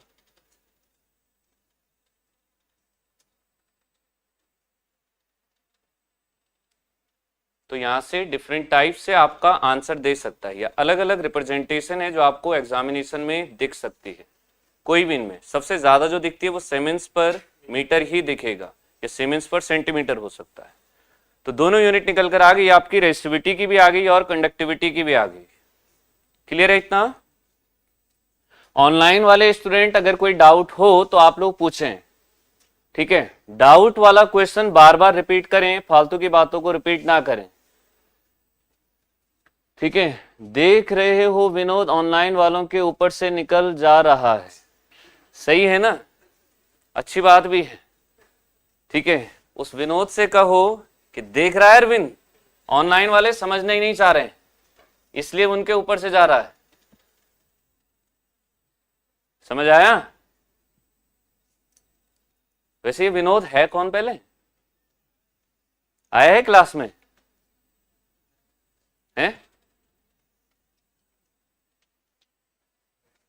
चालकता हो गया, प्रतिरोध हो गया, प्रतिरोधकता हो गया, ठीक है? कौन बोला? हाँ जी, क्या हो सकता है? हाँ बिल्कुल पूछ सकता है, ठीक है? आपसे इसका डायमेंशन भी पूछ सकता है, विमा भी पूछ सकता है। करवाई नहीं है अभी? मेजरमेंट में करवाई हुआ नहीं है अभी? हो गया है? तो फिर क्यों करवाना चाह रहे? अच्छा, बाद में आए होंगे। अरे हो चुका है कि? अच्छा, नए बच्चों का नहीं हुआ है, कोई बात नहीं, वो हो जाएगा। पूछता है, डायमेंशन पूछता है, बिल्कुल सही कह रहे हो। डायमेंशन हर एक क्वांटिटी का जरूर याद रखें। मैं इसलिए उन बातों पर नहीं जा रहा हूं क्योंकि ये अभी टॉपिक नहीं है। ये सारी टर्म्स जैसे कंडक्टिविटी, रेजिस्टिविटी, मोबिलिटी, ये सब हमारी आगे यूज होने वाली है, इसलिए मैं इन्हें बस याद दिला रहा हूं। नहीं तो पढ़ाने को कंडक्टिविटी बहुत लंबा टॉपिक अपने आप में, ठीक है? मैं सिर्फ इनको इंट्रोड्यूस करा रहा हूं कि ये होते क्या है, ठीक है? अब बेसिक इलेक्ट्रिकल तो सभी का हो गया होगा, है ना? ये गालियां खाएंगे शायद। हाँ, विनोद के चाचा विधायक हैं और तुम ये बात भूल रहे हो चाचा मैं ही हूं, ठीक है? कौटिल्य क्लासेस पर है, कंप्यूटर वाले सर का फेवरेट स्टूडेंट। ना मैं स्टूडेंट तो नहीं हूं भाई। सबसे बड़ी बात, फेवरेट में FEB नहीं होता, FAB होता है, ठीक है? FEB अगर लिख रहे हो तो फेब्रुअरी बन जाएगा। हो गया इतना? सबने लिख लिया? ये था कंडक्टिविटी। अब अपने इलेक्ट्रिकल में ही आपने दो टाइप के कंपोनेंट्स को पढ़ा होगा, एक्टिव कंपोनेंट और पैसिव कंपोनेंट। एग्जाम में पहचानने को भी देता आपको, ठीक है, कि ये एक्टिव है या पैसिव है। तो कैसे पहचानते हैं कौन होता है एक्टिव? धारा को, ऊर्जा को या पावर को डिलीवर जो करता है वो एक्टिव होता है, और दूसरा पैसिव कौन होता है? जो कंज्यूम करता है वो पैसिव होता है, जैसे RLC होता है। अच्छा, अब अगर मैं आपके सामने पर कहूं कि डायोड कैसा एलिमेंट है, ये कौन सी पावर डिलीवर कर रहा है?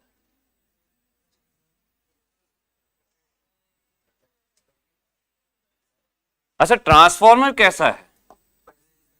अरे हाँ, पावर को नहीं करता है, खपत करता है। क्यों? वोल्टेज लेवल बढ़ा के भी तो देता है, स्टेप अप लगा दूंगा, नहीं तो अप भी तो होता है, तो बढ़ा के दे देगा। जब इसको खाने को देते हैं तब ये किसी अन्य पर डिपेंडेंट है। बात निकल कर आई कि ऐसी कोई भी डिवाइस जो किसी दूसरे पर डिपेंड नहीं होगी, इसका मतलब, ठीक है? तो वो कहीं ना कहीं क्या होगी? एक्टिव होगी। भाई अगर ये किसी पर डिपेंड कर रही है तो इसका मतलब पहले ये किसी से ले रहा है, तो उस हिसाब से किस में चलेगी? आपका पैसिव में चलेगी। मैंने ट्रांसमिशन लिखा है, ठीक है? ट्रांसफॉर्मर था। चलो अब बात करते हैं, यहां से मैं देखता हूं, सबसे पहले बात करते हैं, अब देखिएगा इलेक्ट्रॉनिक कंपोनेंट्स। अगला हेडिंग लिखिएगा इलेक्ट्रॉनिक कंपोनेंट्स, ठीक है, या इलेक्ट्रॉनिक एलिमेंट्स। ठीक है, तो हमने जैसे इलेक्ट्रिकल कंपोनेंट्स को दो कैटेगरी में बांटा था, वैसे ही हमारे इलेक्ट्रॉनिक कंपोनेंट भी दो प्रकार के होते हैं। कौन कौन से? सबसे पहले होते हैं आपके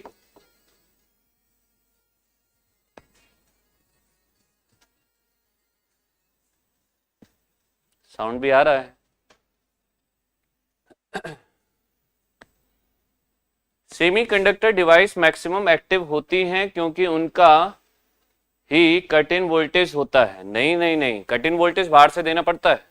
कट इन वोल्टेज वो मिनिमम वोल्टेज होता है जो हम लोग अप्लाई करते हैं। ठीक है, चलिए पहला क्या कहा आपका? एक्टिव एलिमेंट्स, ठीक है, और दूसरा कहा हमने पैसिव एलिमेंट्स। दो प्रकार के आपके, या एक्टिव एलिमेंट्स कहिए या ऊपर कंपोनेंट्स लिखा है तो नीचे भी कंपोनेंट्स ही कर लेते हैं। एक्टिव कंपोनेंट्स, ठीक है, और पैसिव कंपोनेंट्स। ठीक है, तो active components and passive components. हम लोग इलेक्ट्रिकल इंजीनियरिंग में पढ़कर आए, क्या पढ़कर आए हैं कि ऐसा कोई भी एलिमेंट या ऐसा कोई भी कंपोनेंट जो पावर या एनर्जी को, शक्ति को या ऊर्जा को क्या करता है, सर्किट में डिलीवर करने का काम करता है, देने का काम करता है, वो एलिमेंट कौन होता है? आपका एक्टिव एलिमेंट होता है। जैसे वोल्टेज सोर्स हो गया, करंट सोर्स हो गया, जितना भी हमारा सोर्स है वो किसमें आता है? आपका एक्टिव में आता है। और RLC रेजिस्टर, इंडक्टर, कैपेसिटर, ये कैसे होते हैं? पैसिव, क्योंकि क्या करते हैं? कंज्यूम करते हैं, खपत करते हैं। ठीक है, अब यहां पर मैंने क्या कहा कि हम लोगों ने ये बात तो पढ़ी है कि पावर डिलीवर और पावर एब्जॉर्ब, ये तो पढ़ा है हमने। यहां से हमने क्या कहा कि एक्टिव कंपोनेंट्स वो कंपोनेंट्स होते हैं या वो इलेक्ट्रॉनिक्स कंपोनेंट्स होते हैं जो किसी भी इलेक्ट्रिकल सिग्नल को प्रोसेस करवा सकते हैं और उसे एम्पलीफाई करा सकते हैं।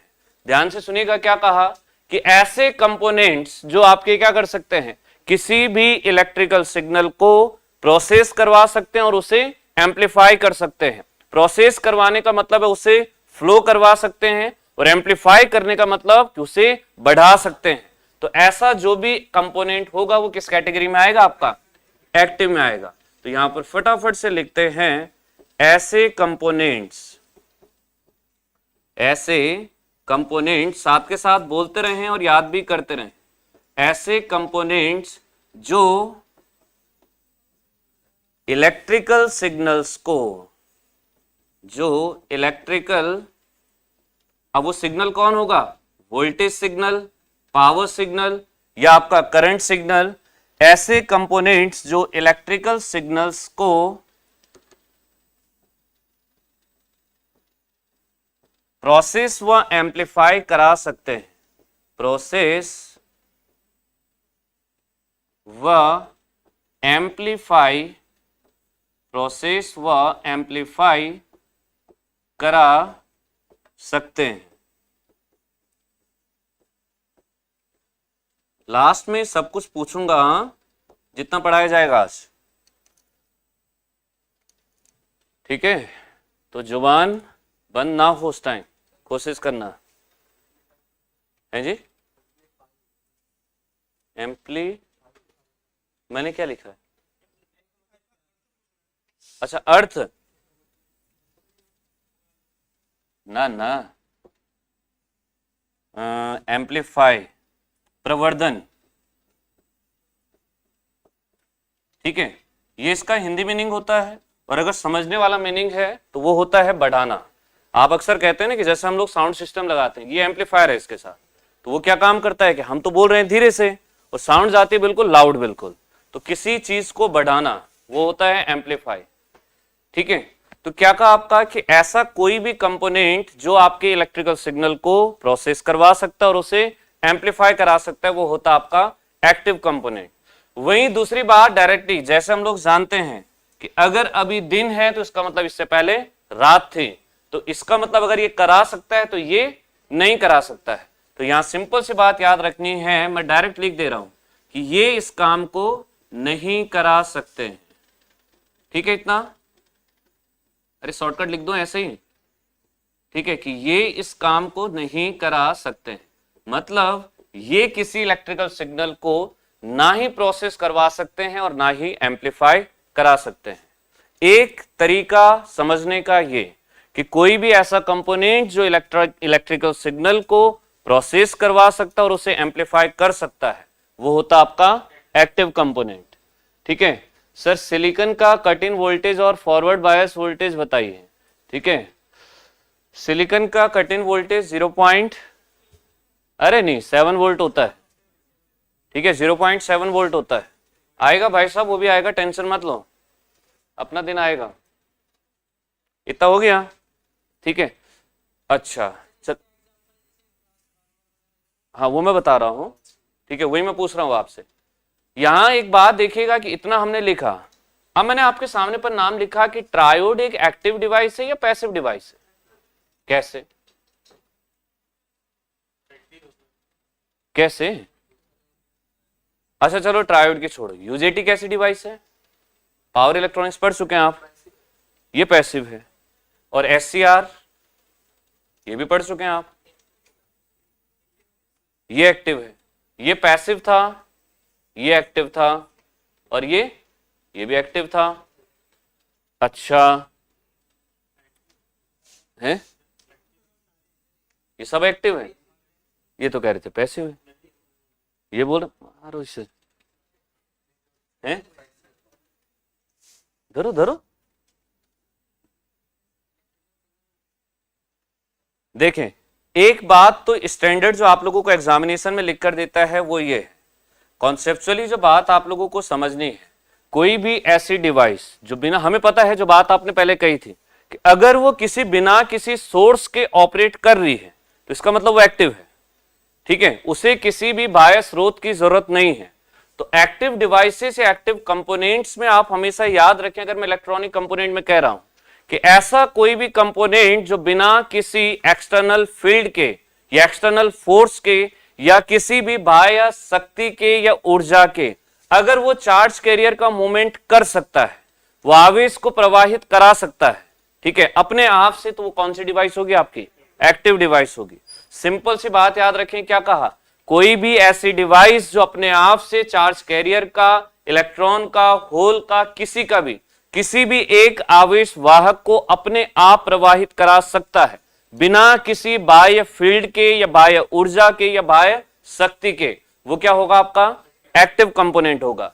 इसीलिए चाहे वो डायोड है, ट्रायोड है, पेंटोड है, टेट्रोड है, ये सब के सब किस में आते हैं? एक्टिव में आते हैं। क्योंकि हमेशा एक बात याद रखें कि कोई भी अगर प्योर सेमीकंडक्टर डिवाइस, प्योर मतलब ऐसा नहीं कि नेचुरली, सिर्फ सेमीकंडक्टर से डिवाइस, शॉर्टकट एक और याद रखें कि कोई भी ऐसा डिवाइस जो सिर्फ सेमीकंडक्टर से बना है वो हमेशा एक्टिव होगा।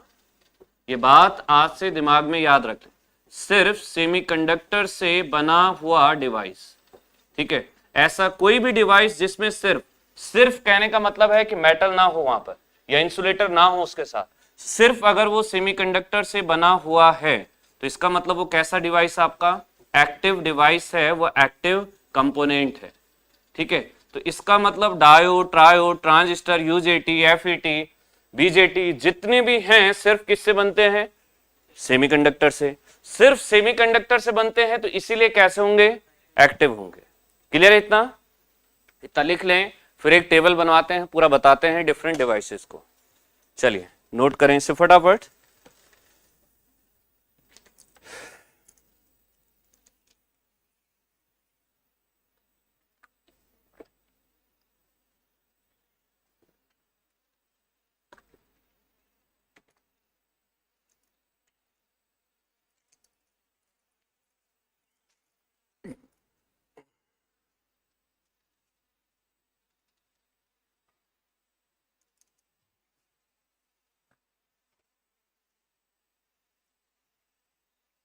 लिखा? ठीक है, परिभाषा लिखी तो है, परिभाषा नहीं आनी एग्जाम में। एग्जाम में आना है ये चीज काम जो यहां पर लिखा है, सिर्फ ये याद रखो, काम हो जाएगा। सिर्फ सेमीकंडक्टर से बनी हुई डिवाइस क्या होगी हमेशा, एक्टिव। मैं 4 लाइन की डेफिनेशन लिखा दूंगा, कोई फायदा नहीं है। मुद्दा है, सॉरी, आपको एग्जाम में पहचानने को कहेगा। क्लियर है इतना? ठीक है, चलिए अब हमने क्या कहा, हम पढ़ रहे थे अभी तक इलेक्ट्रॉनिक कंपोनेंट्स को, पढ़ रहे थे इलेक्ट्रॉनिक कंपोनेंट्स को, यही पढ़ रहे थे। ठीक है, अब यहां इलेक्ट्रॉनिक कंपोनेंट्स में हमने सबसे पहले क्या कहा कि इलेक्ट्रॉनिक कंपोनेंट्स को हम 2 क्लासेस में क्लासिफाई करते हैं। ठीक है, सबसे पहला कहा हमने कौन सा, एक्टिव कंपोनेंट। ठीक है, और दूसरे कहे हमने कौन से, पैसिव कंपोनेंट। एक्टिव हम समझ के आ गए कि जो पावर को डिलीवर करते हैं, पहला तरीका, जो इलेक्ट्रिकल सिग्नल को प्रोसेस या एम्पलीफाई करते हैं, दूसरा तरीका। तीसरा तरीका कि जो अपने आप से चार्ज कैरियर को फ्लो करवा सकते हैं। और शॉर्टकट तरीका कि कोई भी सिर्फ सेमीकंडक्टर से बना हुआ डिवाइस एक्टिव होगा। तो एक्टिव डिवाइसेस को या एक्टिव कंपोनेंट्स को हम 3 तरह से देखते हैं। ठीक है, कैसे? सबसे पहला जो इलेक्ट्रॉनिक्स में फर्स्ट काम हुआ था वो बनी थी आपकी डिफरेंट टाइप की ट्यूब्स। ठीक है, तो ट्यूब डिवाइसेस। ठीक है, फिर इसके बाद बने थे कौन, आपके सेमीकंडक्टर डिवाइसेस। ठीक है, तो जितनी भी अगली बात आई आपकी सेमीकंडक्टर डिवाइसेस, सही है इतना? ट्यूब डिवाइसेस, अर्धचालक युक्तियां, और तीसरा आता है आपका जो आप लोग इलेक्ट्रिकल में पढ़कर आए वो आपके सोर्सेस। इतना ठीक है? अब देखिएगा यहां से ट्यूब डिवाइसेस में कौन सी ट्यूब, कौन कौन सी थी, डायोड या वैक्यूम डायोड भी कह सकते हो।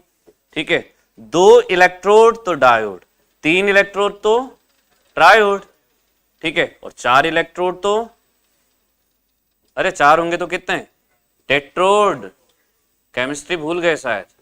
ठीक है, और 5 होंगे तो पेंटोड। ठीक है, तो जितने भी ट्यूब डिवाइसेस होती हैं, डायोड, ट्रायोड, टेट्रोड, पेंटोड, सब के सब कैसे होते हैं, एक्टिव होते हैं। बात समझ आ रही है?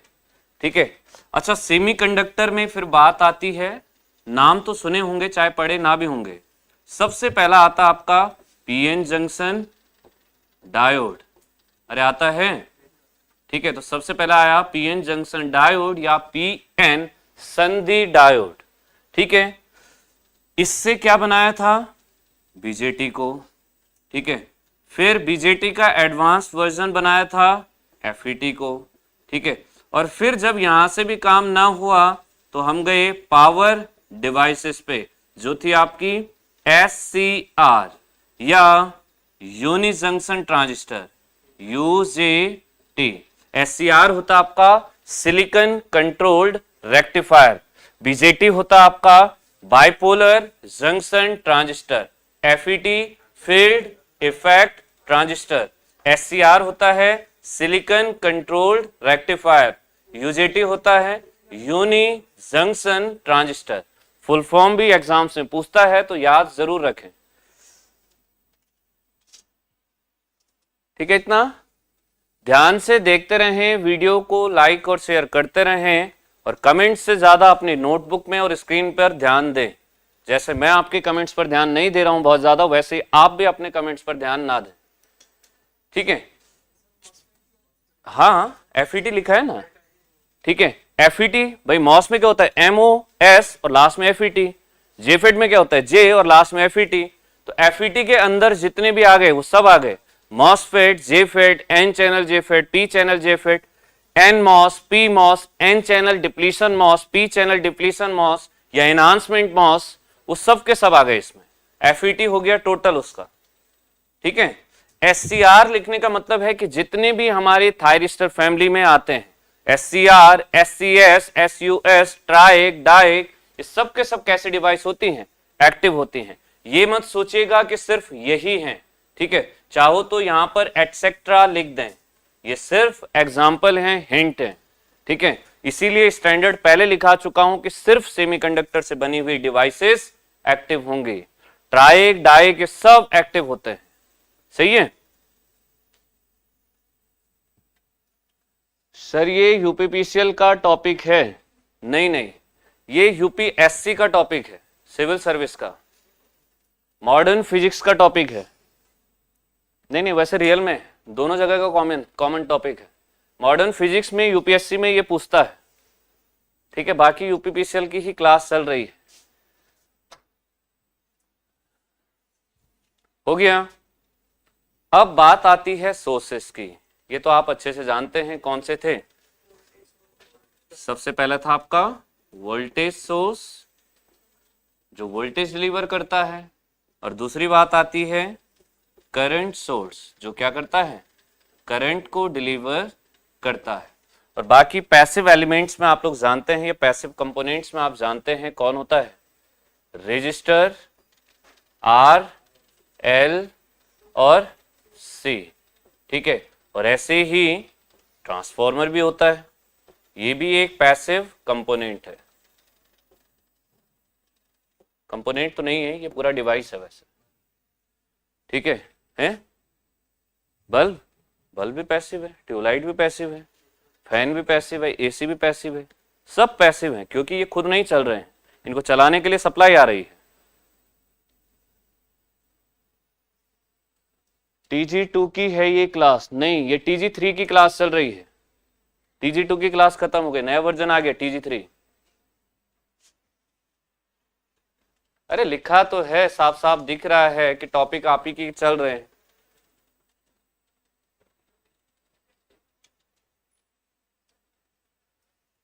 सही है, तो ये जितना लिखा हुआ है इसको ध्यान से याद रखें, ठीक है। यहाँ BJT, FET, SCR, UJT, SCR में पूरा थायरिस्टर फैमिली आएगा।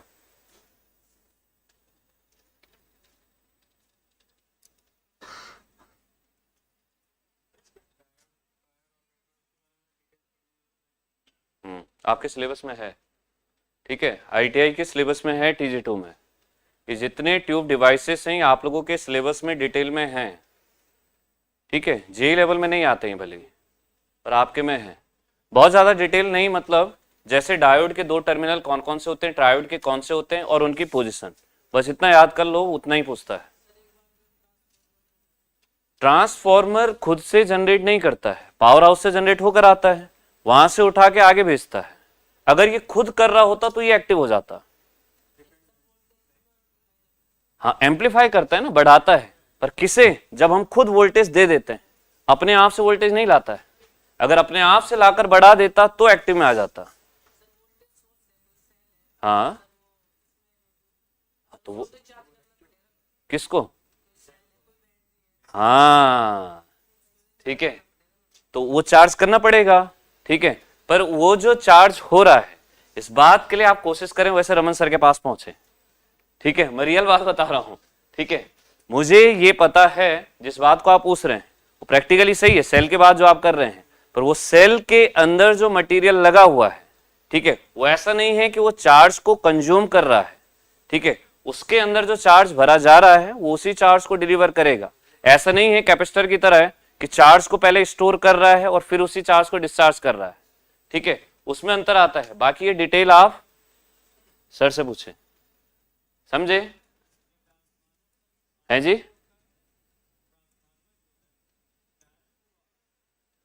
मैं समझा नहीं क्या कह रहे हैं। एक किसका होता है? ट्रांसफॉर्मर कोई भी होगा वो हमेशा पैसिव ही होगा। ट्रांसफॉर्मर कोई भी है वो एक्टिव नहीं हो सकता है, ठीक है। हो गया, बढ़े आगे। चलिए, अब एक छोटा सा टॉपिक आप लोग फिजिक्स में भी पढ़े होंगे, केमिस्ट्री में भी पढ़े होंगे, ठीक है, और आप लोगों को पूछता भी है, वो है आपका conversion of temperature. Conversion of temperature, ठीक है, हिंदी में लिखें तापमान का रूपांतरण।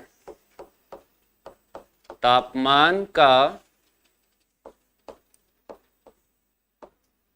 रूपांतरण, ठीक है, कि कैसे हम कन्वर्ट करते हैं टेम्परेचर को, या कैसे चेंज करते हैं हम लोग किसको, टेम्परेचर को। ठीक है, तो वैसे बहुत सारे फॉर्मूले हैं, पर हम सिर्फ उन्हें यूज करेंगे जिनकी हमें जरूरत है।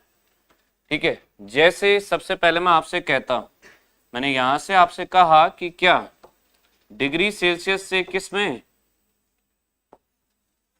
सबसे पहले हमने कहा डिग्री सेल्सियस टू केल्विन।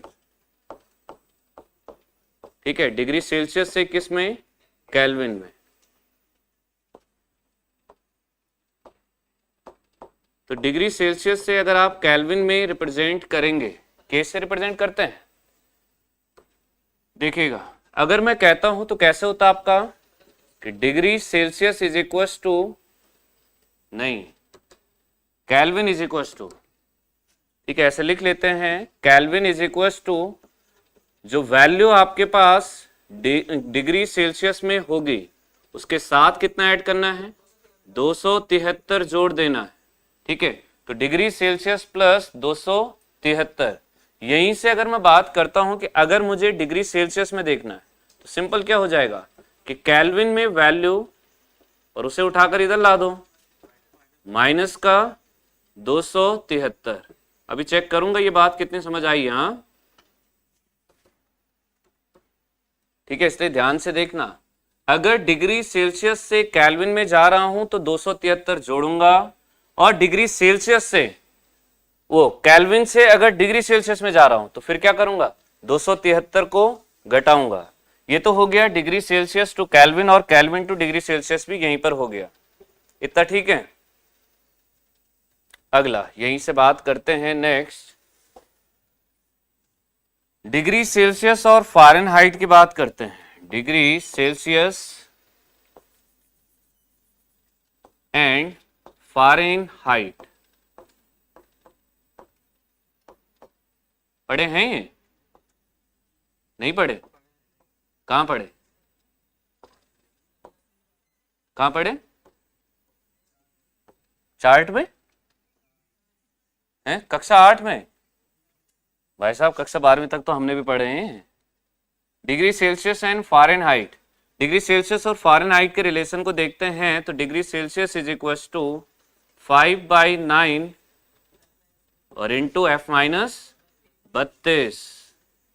सही है, ठीक है, ये तो आ गया। अगर फ़ारेनहाइट में था हमारे पास और डिग्री सेल्सियस में लिखना था, चाहो तो इसी को सॉल्व कर लो। अगर आप फ़ारेनहाइट में लिखोगे तो पहले 9 को गुणे करोगे यहाँ, और ये 5 आ जाएगा इसके डिवाइड में, तो इसका मतलब क्या बनेगा, 9/5 गुणे डिग्री सेल्सियस। सही है, और उसके बाद ये 32 उठकर आ जाएगा इधर, तो 32 प्लस और 9/5 गुणे डिग्री सेल्सियस, यही तो होगा भाई। 9 को ऊपर ले गए थे 5 इसके, तो 9/5 डिग्री सेल्सियस बन गया था, और फिर 32 को उठा के ला गया मैं। इतना सही है। तो ये आ गया आपका डिग्री सेल्सियस से फ़ारेनहाइट या फ़ारेनहाइट से डिग्री सेल्सियस। ध्यान से देखते रहें, चीजों को समझते रहें। क्लास यूपीपीसीएल TG2 की ही चल रही है, ठीक है। कहानियां हैं क्या ये सब के सब? दिखता नहीं है बड़ा बड़ा लिखा हुआ है? क्यों, मैं कुछ विचित्र दिखता हूं क्या? हाँ, फिर क्या? ना ना, कल से भी मैं ही लूंगा, ऐसा झूठ मैं क्यों कहूं। हाँ, जो रमन सर वाले टॉपिक हैं वो रमन सर ही लेंगे, वो मुझे आते भी नहीं है। क्योंकि सबसे अच्छी बात ये, तुम ये कहो कि पावर सिस्टम पढ़ाना है तो मुझे पावर सिस्टम में बस पावर सिस्टम ही पता है, इसके अलावा मुझे कुछ नहीं पता है। ठीक है, हैं? ना ना, कल से भी मैं ही आऊंगा भाई। अभी 1-2 दिन मैं ही आऊंगा इस टाइम पर। मॉर्निंग में सर की क्लास रहेगी जो चल रही है। कौन? अच्छा, क्यों, मैं सोता हुआ अच्छा नहीं दिखता हूं तुम्हें? सुबह 5 बजे, 5:30 बजे आने के लिए 4 बजे उठना पड़ेगा। छी छी, मैं नहीं उठ रहा। हैं? 6 बजे, 7 बजे कर लेते हैं ना, 8 ठीक है नहीं, तो 10 कर लेते हैं। ठीक है, 10 बजे मेरी रहती है वैसे, पर वो जेई वाले बैच में रहती है। सब्जी बेचने आ रखा हूं मैं, कि 10 कर लीजिए, 5 कर लीजिए? क्या कह रहे हैं? खाली है तो बस 4 से ठीक है फिर तो, है जी? ना ना, सुबह नहीं, शाम के। इतना ठीक है, ये समझ आ गया? अब जरा मुझे बताना, 0 डिग्री सेल्सियस केल्विन में कितना होगा?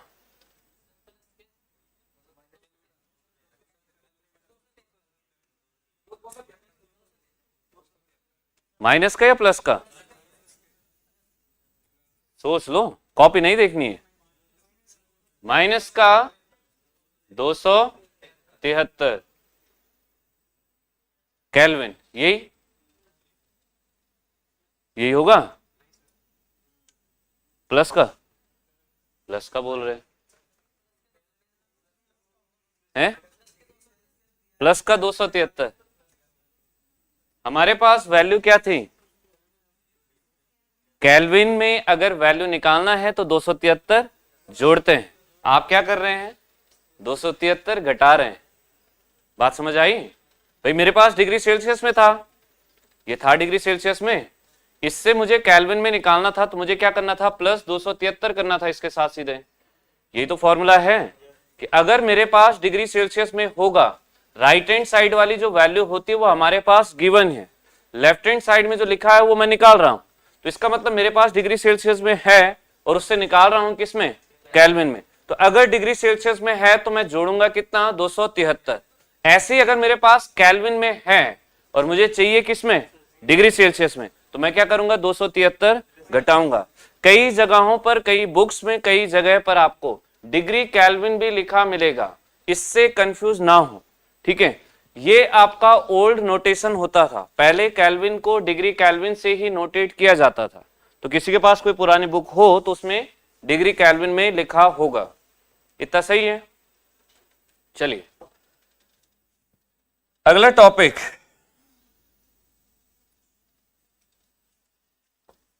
सम नहीं, कुछ महत्वपूर्ण तापमान, सम इंपॉर्टेंट टेम्परेचर्स, कुछ महत्वपूर्ण तापमान। क्यों इसकी जरूरत पड़ी? एक क्वेश्चन अक्सर आपने बुक्स में भी देखा होगा कि at absolute zero temperature semiconductor behaves like as, परम शून्य तापमान पर एक अर्धचालक व्यवहार करता है। जनरल सा क्वेश्चन एग्जामिनेशन में भी आता है और बुक्स में भी मिल जाएगा, ठीक है? तो सबसे पहली बात दिमाग में आती है कि वो परम तापमान या परम शून्य तापमान कौन सा होता है? 0 डिग्री सेल्सियस होता है या 0 डिग्री केल्विन होता है? सेल्सियस होता है। ये मैं नहीं कह रहा हूं, ये आप कह रहे हैं, तो ये भी आप ही कह रहे हैं, पर मैं भी कुछ कह ही नहीं रहा हूं। आप फ़ारेनहाइट मत कह देना। कुछ महत्वपूर्ण तापमान, इलेक्ट्रॉनिक्स में आपको 3 टेम्परेचर्स बेसिकली याद रखने हैं, ठीक है? सबसे पहला तापमान होता है आपका परम तापमान, एब्सोल्यूट टेम्परेचर जिसे हम कहते हैं, ठीक है? परम तापमान, एब्सोल्यूट टेम्परेचर जिसे कहते हैं, या इसी को लिखकर देता है परम शून्य तापमान, एब्सोल्यूट जीरो टेम्परेचर, परम शून्य तापमान, ठीक है? एब्सोल्यूट जीरो टेम्परेचर, ठीक है? इतना सबसे पहले बात क्या कही? एब्सोल्यूट टेम्परेचर या एब्सोल्यूट जीरो टेम्परेचर, परम तापमान या परम शून्य तापमान। दूसरा जो टेम्परेचर आपको याद रखना है वो होता है कौन सा? जहां आप बैठे हैं, सामान्य कमरे का तापमान, नॉर्मल रूम टेम्परेचर। सामान्य कितना होता है? 300 रुपए। आप कुछ सेल्सियस बोल रहे हैं, कुछ केल्विन कह रहे हैं। सामान्य कमरे का तापमान अभी देखते हैं, ठीक है? नॉर्मल रूम टेम्परेचर जिसे हम कहते हैं, ठीक है? तीसरी बात आती है, तीसरा कौन सा होता है आपका? बिल्कुल सही बात है, जो हमारे परिवेश का या वातावरण का टेम्परेचर होता है, इंग्लिश में इसे कहते हैं एम्बिएंट, ठीक है? एम्बिएंट टेम्परेचर, ठीक है? हिंदी में इसे कहते हैं वातावरण या परिवेश का तापमान। परिवेश का तापमान।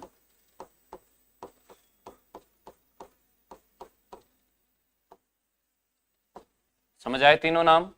पहला क्या कहा आपको? Absolute zero temperature, normal room temperature, और तीसरा हो गया एम्बिएंट टेम्परेचर। हिंदी में कहें तो परम तापमान या परम शून्य तापमान, सामान्य कमरे का तापमान, और आपका परिवेश का तापमान। सही है। अब बात आती है सबसे पहले इनकी न्यूमेरिकल वैल्यू की, कि न्यूमेरिकल वैल्यू कितना होता है। ठीक है, फिर बात आएगी कि इनका यूज क्या होता है।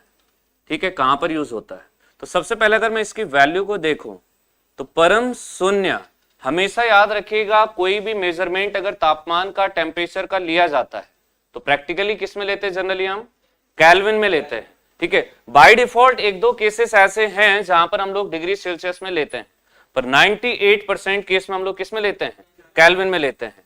तो इसका मतलब मैं जो वैल्यू लिखूंगा वो किस में लिखूंगा? केल्विन में। तो परम शून्य तापमान का मतलब होता है 0 केल्विन से। सही है। ठीक है, अब इसी बात को अगर मैं आपसे कहूं कि टेम्परेचर में केल्विन ज्यादा होता है टेम्परेचर से, हमेशा याद रखें, तो इसका मतलब अगर मैं डिग्री सेल्सियस में पूछ रहा हूं तो वो कम आएगा। और कितना आएगा? -273। अगर आप करेंगे तो 0 में से माइनस करोगे तो वही आएगा, -273 डिग्री सेल्सियस। आपको एग्जामिनर ने क्वेश्चन पूछा कि परम शून्य तापमान होता है तो या तो 0 केल्विन या तो -273 डिग्री सेल्सियस। दोनों में जो अंतर है वो किसका है? यूनिट का है। ठीक है, मात्रक का है कि एक केल्विन है और एक क्या आपका डिग्री सेल्सियस है। इतना ठीक है। अब बात आती है नॉर्मल रूम टेम्परेचर, सामान्य कमरे का तापमान। 300 केल्विन या डिग्री सेल्सियस? 300 होता है केल्विन। अब अगर 300 केल्विन है तो डिग्री सेल्सियस कितना आएगा? 300 में से कितना घटाओगे? 273। घटाया कितना बचा? 27 बचा। तो ये बन गया आपका 27 डिग्री सेल्सियस। तो 27 डिग्री कहो या फिर 300 केल्विन कहो। परिवेश का तापमान कितना होता है? एम्बिएंट टेम्परेचर जो होता है ये होता आपका 290 केल्विन, 290 केल्विन। सब चुप रहेंगे जरा, जिससे पूछा जाएगा सिर्फ वो कहेगा, बाकी कोई कुछ नहीं कहेगा। ठीक है, हिंदी का यूज करो। या तो मेरे सर पे कुछ लिखा है या तो इनके सर पे कुछ लिखा है। ठीक है, पूरे बोर्ड पर हिंदी तो चल रहा है। कौन बताएगा? कॉर्नर में मैडम बताएंगे। ये डिग्री सेल्सियस में कितना आएगा? नाम क्या आपका? क्या नाम है? विशाल जी। विशाल जी बताइए फिर।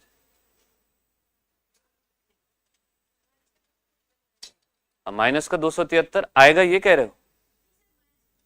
वो आप बताओ ना क्या करना है। बगल में मैडम करिए जरा। 17 आ रहा है? 17 ही आ रहा है भाई। अगर मैं इसी बात को डिग्री सेल्सियस में देखता हूं तो कितना होगा? 17 डिग्री सेल्सियस। अपने आप से जरूर करते रहें।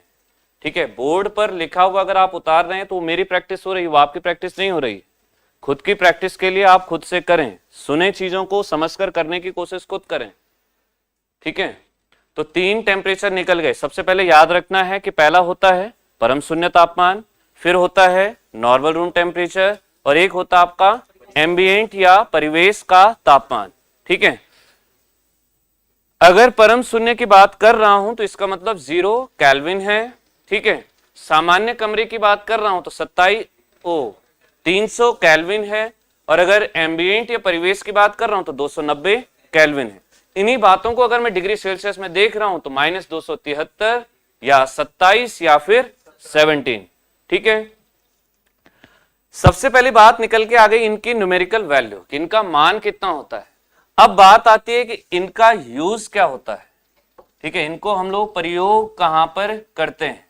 ठीक है, तो सबसे पहली बात जो आप लोगों का परम शून्य तापमान होता है, एब्सोल्यूट जीरो टेम्परेचर होता है, ये किसी भी इलेक्ट्रॉनिक और इलेक्ट्रिकल डिवाइस के लिए as a reference temperature, reference बोले तो मानक तापमान के रूप में इसका प्रयोग किया जाता है। मतलब अगर हम कोई भी कैलकुलेशन कर रहे हैं, कोई भी प्रैक्टिकल कर रहे हैं, तो हम इसे एक रेफरेंस कहते हैं ना, कि मैं यहां से दौड़ना स्टार्ट कर रहा हूं तो मैंने ये लाइन एक क्या ले ली अपने लिए, रेफरेंस ले ली। ऐसे ही ये क्या होता हमारा मानक या रेफरेंस टेम्परेचर होता है। तो ये आपके पूरे इलेक्ट्रॉनिक्स में क्या चलता है, एक मानक तापमान होता है। और दूसरी एक और बात याद रखिएगा इंटरेस्टिंग, प्रैक्टिकली 0 केल्विन करना पॉसिबल नहीं होता है। ठीक है, वो फ्लक्चुएटेड वैल्यू रहती है, एग्जैक्ट 0 केल्विन आप नहीं कर सकते। ठीक है, पर हम आइडियली लेकर चल रहे हैं, थ्योरेटिकल डेटा देख रहे हैं, तो हमने क्या कहा, ये क्या होता है हमारा मानक तापमान होता है, स्टैंडर्ड या रेफरेंस टेम्परेचर होता है। ठीक, इतना। अब बात आई सामान्य कमरे के तापमान की, वैल्यू कितना होता है 27 डिग्री सेल्सियस या फिर 300 केल्विन होता है। इस पर याद रखिएगा जो नॉर्मल रूम टेम्परेचर होता है, कोई भी अर्धचालक अपने महत्तम गुणों को प्रदर्शित करता है। क्या कहा, कोई भी सेमीकंडक्टर होगा, कोई भी अर्धचालक होगा, वो अपनी मैक्सिमम प्रॉपर्टीज को शो करता है इस टेम्परेचर पर। ठीक है, कहां पर, आपका कमरे के तापमान पर या सामान्य कमरे के तापमान पर। तो यहां पर लिखें इस टेम्परेचर पर क्या होता है, अर्धचालक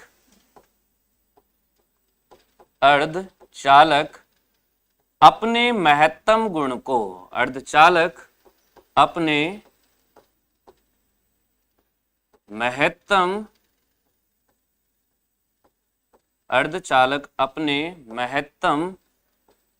गुण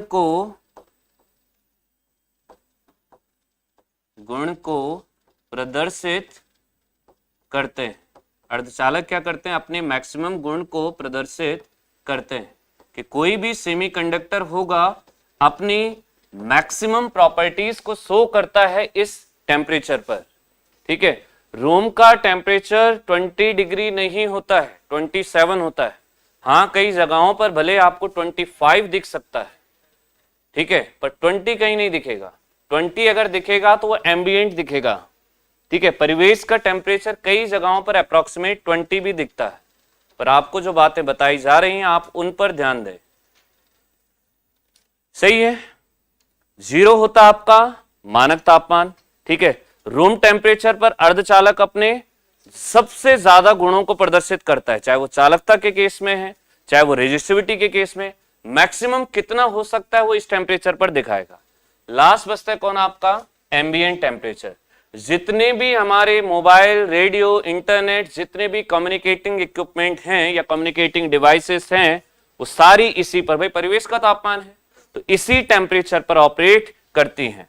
तो आपको बात याद रखनी है कि सभी, कम्युनिकेटिंग लिखूं या संचार लिखूं, संचार, तो सभी संचार प्रणाली की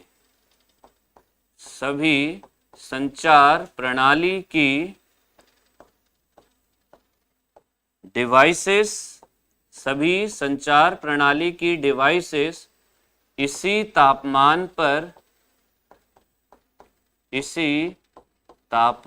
पर ऑपरेट या कार्य करती हैं, इसी तापमान पर ऑपरेट करती हैं।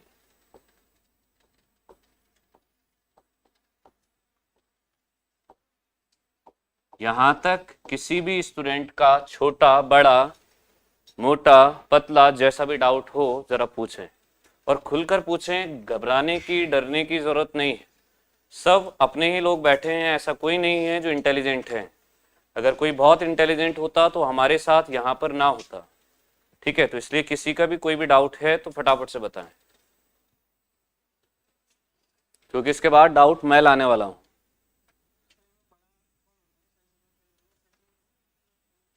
इन दोनों में केल्विन बड़ा है ना, उसके साथ ऐड हो रही है, क्योंकि केल्विन डिग्री सेल्सियस से 273 की लीड पर चल रहा है, 273 आगे चल रहा है। लास्ट वाला ये एम्बिएंट वाला, एम्बिएंट क्या होता है आपका, कि जितने भी आपकी कम्युनिकेटिंग डिवाइसेस होती है, कम्युनिकेट करने का मतलब जैसे मोबाइल हो गया, फोन हो गया, ठीक है, या रेडियो हो गया, ठीक है, जितने भी जो आपकी संचार प्रणाली की कम्युनिकेटिंग डिवाइसेस हैं वो इस पर वर्क करती हैं। क्यों? क्योंकि सिग्नल जा रहा है और सिग्नल कहाँ जाएगा, बाहर से ही जाएगा, ठीक है, एटमॉस्फेयर से जाएगा, वातावरण से जाएगा। तो जितने भी कम्युनिकेटिंग डिवाइसेस होते हैं वो कहां पर वर्क करते हैं, आपकी एम्बिएंट टेम्परेचर पर या परिवेश के तापमान पर, ठीक है। कोई भी अर्धचालक अपने महत्तम गुण को, अपनी मैक्सिमम प्रॉपर्टी को शो करता है कहां पर, आपके नॉर्मल रूम टेम्परेचर पर, सामान्य कमरे के तापमान पर। 0 केल्विन जो होता है वो क्या होता है, हमारा एक मानक तापमान होता है, एक रेफरेंस टेम्परेचर होता है। ऑनलाइन वाले स्टूडेंट भी अगर कोई डाउट हो तो बताएं, सर ये टेम्परेचर कैसे आएगा। ये टेम्परेचर आपका या तो सबसे पहला क्वेश्चन वैल्यू पूछता है, ठीक, दूसरी बात केल्विन में या डिग्री सेल्सियस में पूछेगा, ठीक है, ऑप्शन में जो होगा, हो सकता है दोनों हो तो बोथ भी दिया हुआ होगा, ठीक है। तीसरी बात पूछेगा आपका कि इनका यूसेज जो मैंने यहां लिखा है, और चौथा आता है क्या चीज, आगे जब हम इनके यूसेज को पढ़ेंगे मैं सीधे आपसे कहूंगा कि डिवाइस इस समय पर परम शून्य तापमान पर है। जैसे क्वेश्चन आपको अक्सर पूछता भी है कि परम शून्य तापमान पर अर्धचालक किसकी भांति व्यवहार करता है, ठीक है, इंसुलेटर की तरह करता है। आप लोग आंसर जानते हैं, वो क्यों करता है इंसुलेटर की तरह, वो आगे बताएंगे, ठीक है। तो ऐसे ही क्वेश्चन, जैसे मैं आपसे कहूं कि कोई डिवाइस एम्बिएंट टेम्परेचर पर कार्य कर रही है तो टेम्परेचर पूछेगा तो क्या होगा आपका 17 डिग्री सेल्सियस। और अगर आपसे ये पूछ दिया कि वो डिवाइस कौन सी है तो इसका मतलब वो कोई ना कोई क्या होगी, कम्युनिकेटिंग डिवाइस होगी, संचार प्रणाली की युक्ति होगी। सही है जी सर, हाँ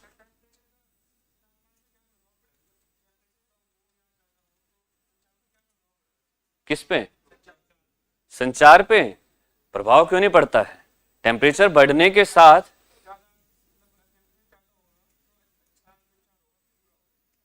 मतलब किस पे, संचार पे इफेक्ट तब आता है क्योंकि डिवाइस पे इफेक्ट आता है।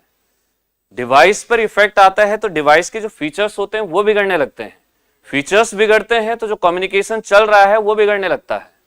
डिवाइस हीटअप हो गई, लैपटॉप होता है हीटअप हो गया, स्लो काम करना स्टार्ट कर दिया, काम स्लो हुआ, आपने मेल किया उतने स्लो जाएगा, हो गया पूरा इफेक्ट कहां पहुंचा आपका, कम्युनिकेटिंग डिवाइस पर पहुंचा, ठीक है। नाम आप पूरा किसका लिखोगे कि मेल धीरे जा रहा, आप कहोगे नेट स्लो चल रहा है, आप ये नहीं कहोगे कि मेरी डिवाइस में प्रॉब्लम है, ठीक है। आप सीधे ब्लेम किसको करोगे, अपने इस कम्युनिकेटिंग पार्ट को करोगे कि मेरा ये स्लो है, जबकि स्लो होने के बहुत सारे कारण होते हैं, ठीक है। आप लोग कंप्यूटर में पढ़े भी होंगे, हो सकता है प्रोसेसर ढीला हो सकता है रैम कम रखी गई हो, या हो सकता है सर्वर पर लोड ज्यादा हो, तो ऐसे ऐसे बहुत सारे रीजन हो सकते हैं, ठीक है।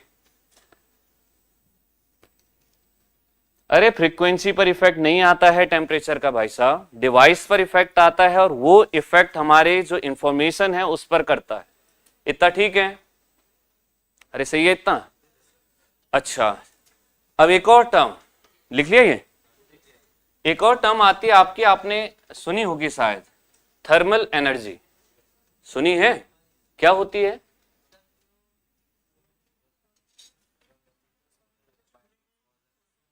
हाँ सूर्य की किरणों से एब्जॉर्ब कर रहा है। मैं लिख देता हूं, शायद आप समझे नहीं मैं क्या कह रहा हूं, हाँ तभी तो कह रहा हूं, मैं लिख देता हूं पहले, थर्मल एनर्जी मैं ये कह रहा हूं, ठीक है, चीजें मिक्स हो गई नहीं, ठीक है। इसे हिंदी में कहते हैं तापीय ऊर्जा, बिल्कुल सही बात है, टेम्परेचर से बनी होगी तो क्या होती है, हैं? क्या होता है,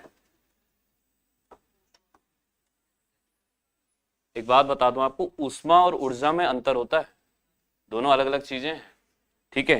हीट अलग होता है और एनर्जी अलग होता है, ठीक है, दोनों अलग अलग पैरामीटर होते हैं। कोल से थर्मल एनर्जी लेते हैं, वाह, ठीक है, टेंशन मत लो, पहले पढ़ लो तब क्वेश्चन हो जाएंगे। थर्मल वर्ड जहां भी दिखेगा कभी भी, इसका मतलब साफ साफ है कि इफेक्ट किसका आने वाला है, टेम्परेचर का, ठीक है। जहां भी है, क्या हो गया, खा लिया पी लिया,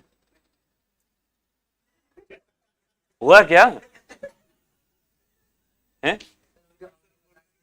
कौन सा, ये वाला? हाँ।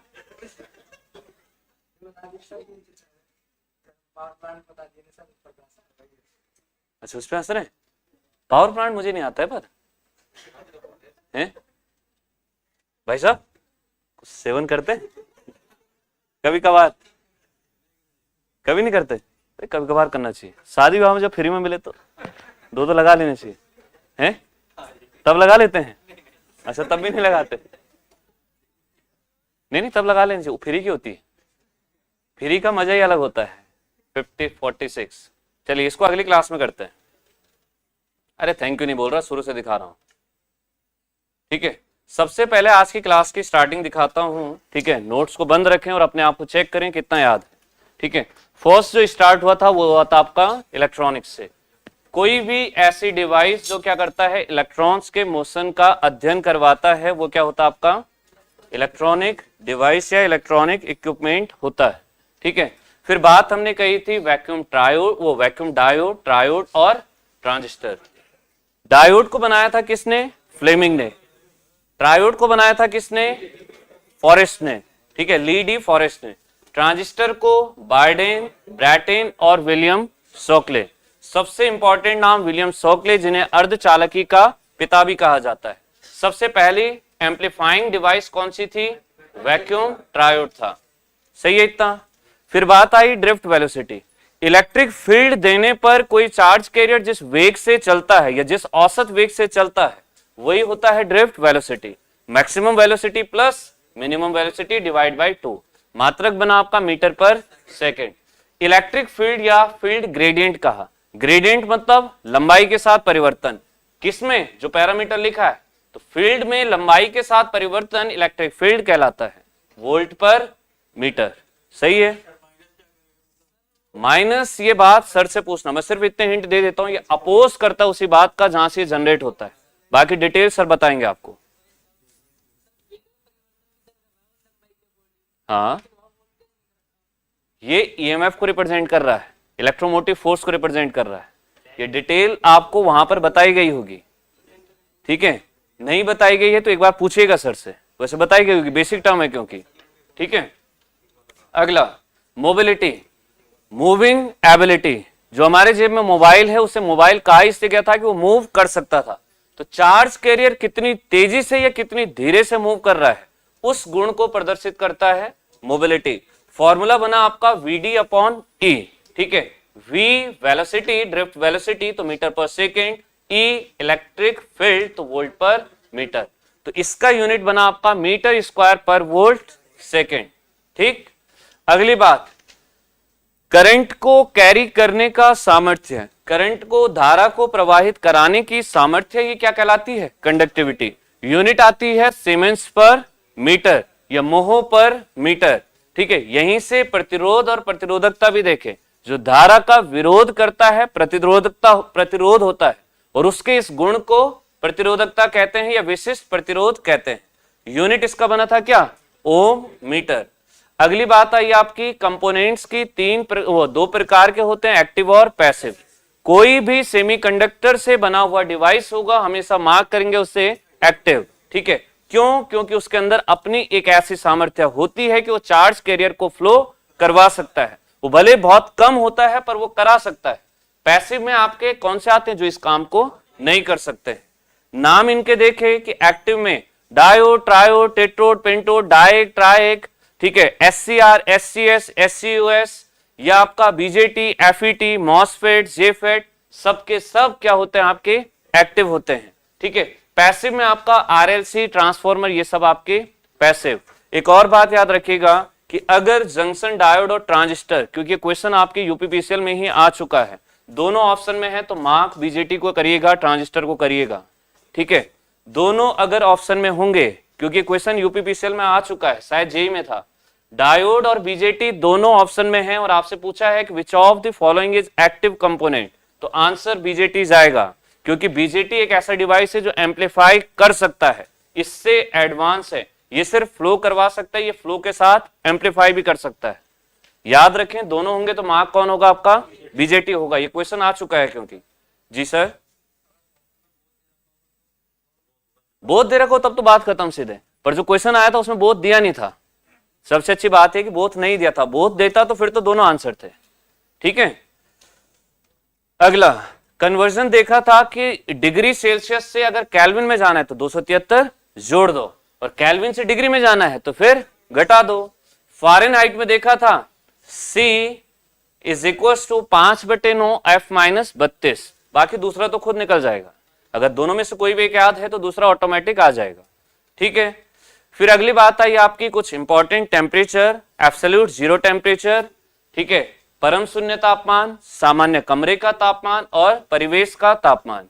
एब्सोल्यूट जीरो जो होता है वो 0 kelvin, normal room temperature 300 kelvin और ये 290 केल्विन। डिग्री सेल्सियस में गए -273, 27 और 17, इतना ही हुआ शायद। ठीक है, बाकी थर्मल एनर्जी को एक बार आप लोग देख लें, इससे आगे की चीजों को नेक्स्ट क्लास में देखते हैं। सभी स्टूडेंट्स नोट्स कंप्लीट करके और साथ में याद करके जरूर आए। ठीक है, जितना हो चुका है वो पूछा जाएगा। तो इसके बेसिक इलेक्ट्रॉनिक्स के मैं समझा नहीं। हाँ, बेसिक इलेक्ट्रॉनिक्स सर नहीं पढ़ाएंगे अब। हाँ सर, मतलब सेम सब्जेक्ट को सर नहीं पढ़ाएंगे। ठीक है, सेम सर का जो अलग सब्जेक्ट चल रहा है, जो डिजिटल चल रहा है वो कंटिन्यू रहेगा। खत्म हो गया है। हाँ, तो मतलब जो चल रहा है वो कंटिन्यू रहेगा, इसमें नहीं आएगा।